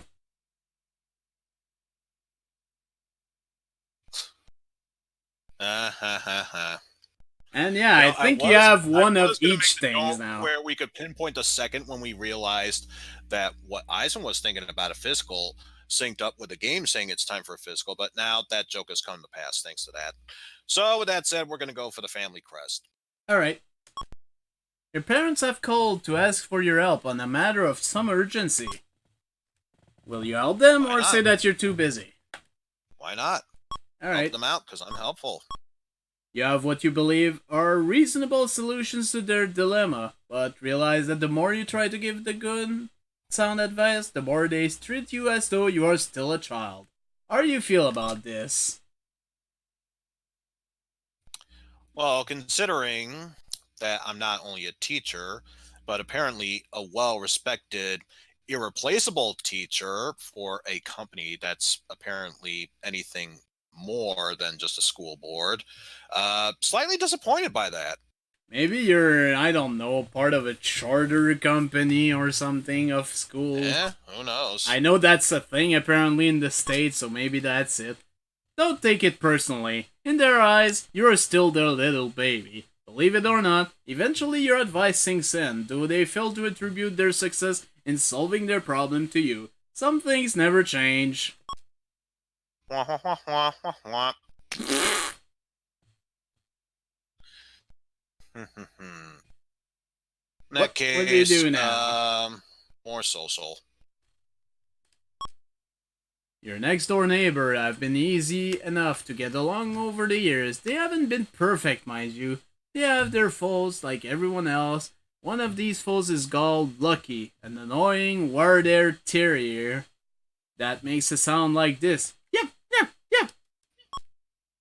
Lucky makes his music on a regular basis, but it is tolerable and has become a part of the background noise of your living environment. You haven't even learned to make excuses for Lucky to your house guests, who feel compelled to offer suggestion of permanent but needlessly violent remedies for Lucky's idiosyncrasies. You are faced with the dilemma. One of them includes using bark off. You're faced with the dilemma. Lucky's parents, your neighbors, are leaving town for a few days, and Lucky needs a place to stay. Do you want to watch over Lucky or not?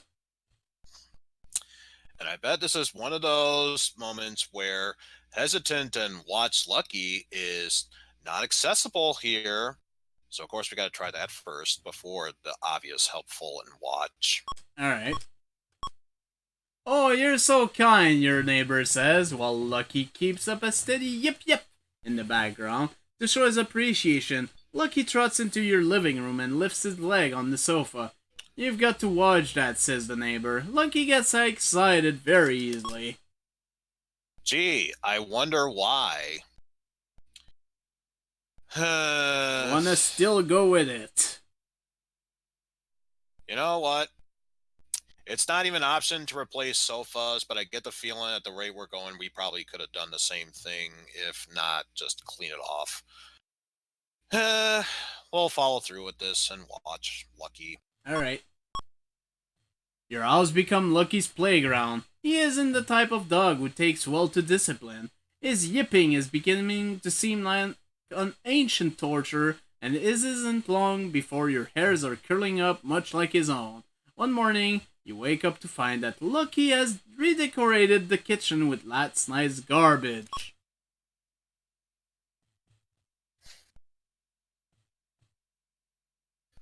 Wanna yell at him or walk away? Yes, it's a great option to yell at Lucky because, you know, it's a fucking dog. You know, I'm going to be honest with you. Both of these are terrible answers. Not going to lie.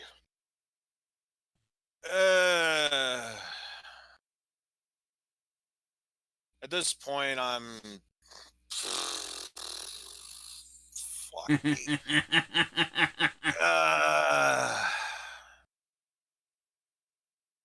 I get the feeling if I yell at Lucky, it's going to be the least harmful thing I do. Whereas I walk away from disgust, I'm being just as neglective as the neighbors. So we'll yell. Alright. Lucky looks at you quizzically and begins a long sequence of yip. Yip, yip, yip, yip, yip, yip, yip, yip, yip, yip. You still want to scream at him. Now is the time where I would walk away. Because if I keep yelling, I'm only influencing Lucky. So you want to walk away? Yep. Fortunately, the time passes, slowly and agonizingly. Yep! But it passes, nonetheless. Lucky's parent returned. You give Lucky back to his parent, then walk back into your home and feel the relief spreading like warm sunshine through your entire body. Suddenly, you notice a peculiar smell and a soft spongy feeling under your bare right foot. Lucky may be gone, but he has left you a present. Either way, you've just stumbled into the very situation that helped Lucky earn his name. Isn't that thrilling? And you've just passed through adulthood.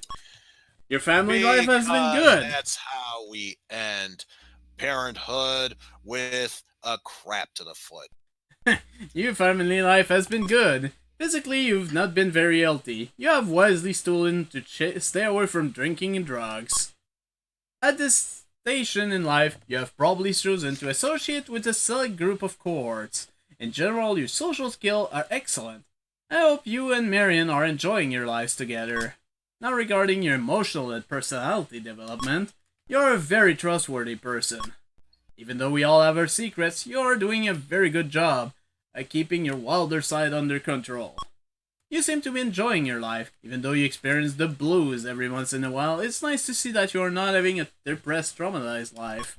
You can be sensible. Like I'm getting a sense of deja vu. You can be sensible and understanding. You're usually cool, calm, and collected. Vocationally, you are doing well, despite the day-to-day hassle and the problem at work. You certainly have a good. With Lucky. You certainly have a good head on your shoulder. You are not only book smart, you also have plenty of common sense. As you approach the middle years of life, age will probably play a more central role in your experience than it has in your past. For some individuals, the middle years are a time of depression and regret. For others, they mark the beginning of a settling down period of contentment. Life can always be as rich and full as you want it to be. You might not be able to climb the highest tree in the forest anymore, but now may be the first time that you allow yourself to experience its beauty without needing to conquer or possess it. Welcome to middle adulthood. and we're gonna So I get save the the game. feeling. I get the feeling there's just this and latter adulthood, and that's pretty much it. The 2 periods of life left are this one and old age. All right, because I was gonna say probably at this point it would be a good idea to end on a. I was gonna say high note, but then again, I did end regular adulthood by stepping on a pile of shit. So, not sure if I would call that necessarily a high point. I suppose not, but yeah. Well, probably if you're available, we can always resume this on Thursday. Yeah, that's And perfectly fine with me. we'll probably be finishing it actually, since the last period of age is not that long, and actually, if you've seen Opai's route, it can actually be pretty short if you don't use that panic button. Oh, absolutely. All those death strolls. So harsh. But in any case, I suppose that'll be that's for this stream then. So, thank you everyone who came by. Thank you for Psych for the raid earlier tonight. And thank you, Eizen, for still participating in this. Absolutely.